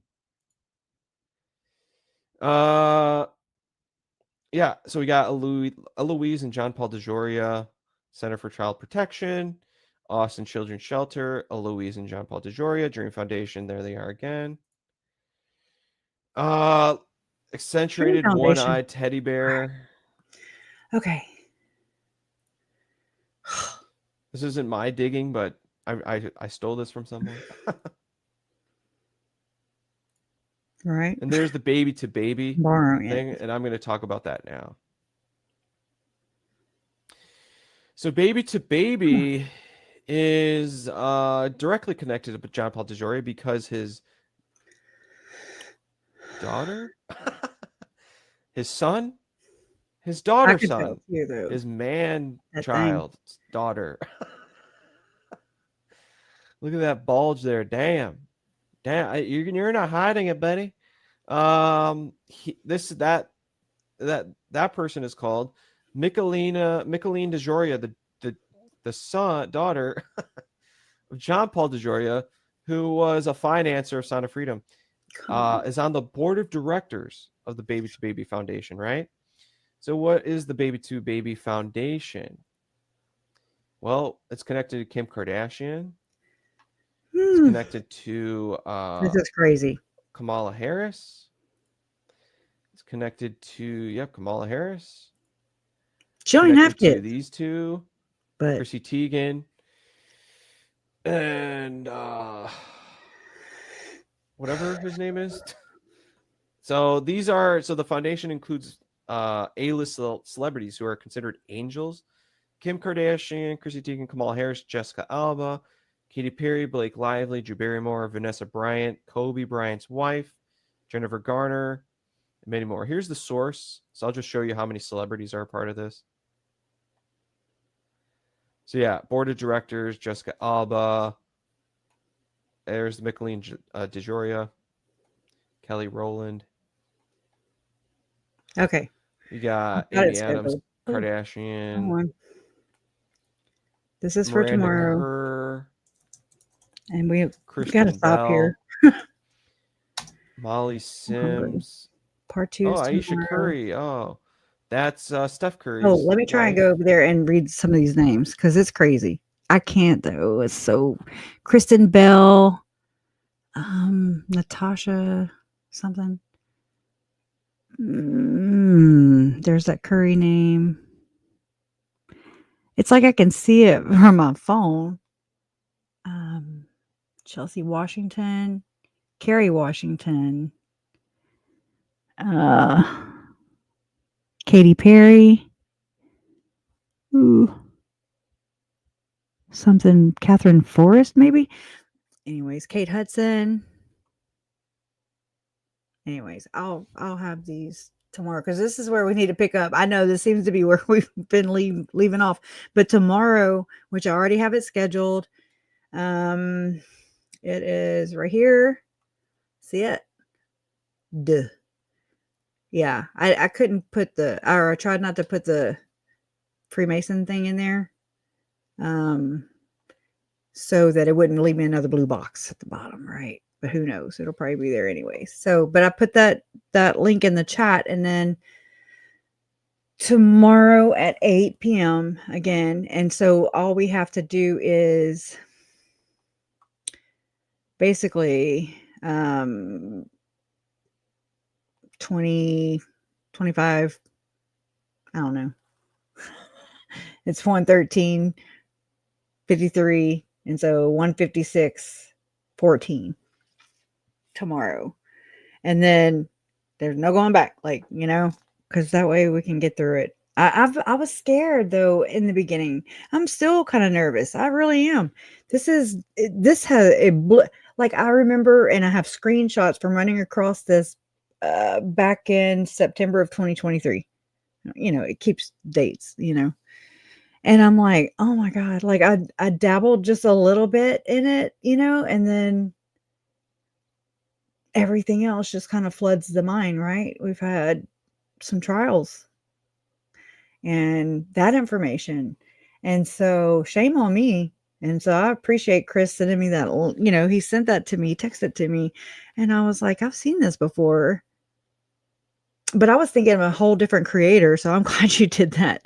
But I remember seeing Tim Ballard's brother. I remember seeing them, Tim with that tie on, all spiff, and but of course I did not know who the hell Carlos Slim was. I didn't know all those connections. And so the whole Diddy thing for me was like, okay. Like at that time when Diddy busted wide open, I was just like, okay, I'm going to try and follow along, compare that model to Tim Ballard and friends, in my opinion, the Mormon pillar, basically 5 pillars, right? And so, but anyway, so yeah, that, and then soon we need to go over the Jesuit oath, which is crazy. That's just the Jesuit. So, I've been learning about this stuff too. I do not know all this stuff at all. And so I appreciate you guys, creating a space right here, a safe space where people like myself, yourself, anybody who doesn't know, and others, who are just learning or who have a lot more knowledge in this and can, join us. And that's what a community is all about, right? Sweet Melissa. Again, knowledge is power, I do believe. And I always said that, we all hold a piece of this, and wow. It really does. It affects us right now, present day. It affects our history. It affects our future. And it's even affecting, in my opinion, people's salvation. Yeah. It's very wrong and robbing a lot of people and just setting them up right from jump backwards, inverted. And is Lori talking to Satan or or did she have those two? And who knows? I'm pretty sure it looks like Satan's work, but I'm just saying, like, who even knows what's what? That's freaky, Oh my God. Y'all, and this runs in my family too. I know. I'm just like, nobody really even talks about this stuff in my family. I'm the sentimental one, but I know that there are secret societies in my family, and I know they say that you can break the curses and whatever. I don't know what that is yet, like I haven't gotten there yet, but you best bet if there are some curses on my bloodline, including Lori and Chad's little bippity boppity shit and Julie Rose soul trafficking shit, I don't want it nowhere around my bloodline for my Whatever that looks like. I don't know. I just don't want people I don't like what they did to my family. And not just the victims, but like my family lineage. Lori talked about freaking seeing my uncle's, I don't even know, cousin or something, and went through the temple wall and kissed her on the cheek. And I'm just like, can you get your own angel family, please? Okay, stop messing with mine. You know? And how come my family visits her? Why don't her ancestors visit her? But, well, I lie. She says that her sisters and her aunts and uncles. Anyways. Crazy. All right. Anyways, yeah, I'm sorry about that little tangent, but yeah, I feel bad, y'all. I straight up was like, didn't I say in the beginning of this? I was like, today would have been Alex's not 18th birthday. Today, I thought today was January 18th, straight up. All day. Or I would have texted. I'm gonna text her as soon as I get off here. But so Alex's birthday was January 18th, and my mom's birthday is January 19th, and so it's the 19th. And I thought when I went to schedule, I was like, oh shit. Crazy. I just hit play, and the first thing I hear is Lori speaking to Satan. My first thought was, hell yeah. Well, I mean, you heard it here first. Right? Just kidding. Yeah, and her dead lawyer too. Oh man. I will tell mom happy birthday. Oh, I'm not gonna come up with an excuse. I'll just be honest and be like, sorry, you know. Oh, whenever we went for 2 years in a row, Lori and Chad have landed their trials right in the middle of my birthday. Not that I really care, but I remember I went and Audrey was testifying the day at Lori's trial, the day of my birthday. So did Ian. And mom, I don't know, I was sitting in the pew with her. I went up there for a little bit. And mom was like, it's your birthday. Where do you want to go eat? And I was like, oh, well, I'm good. You know, she forgot, but that's okay. This is not a one up. I'm not trying to get even.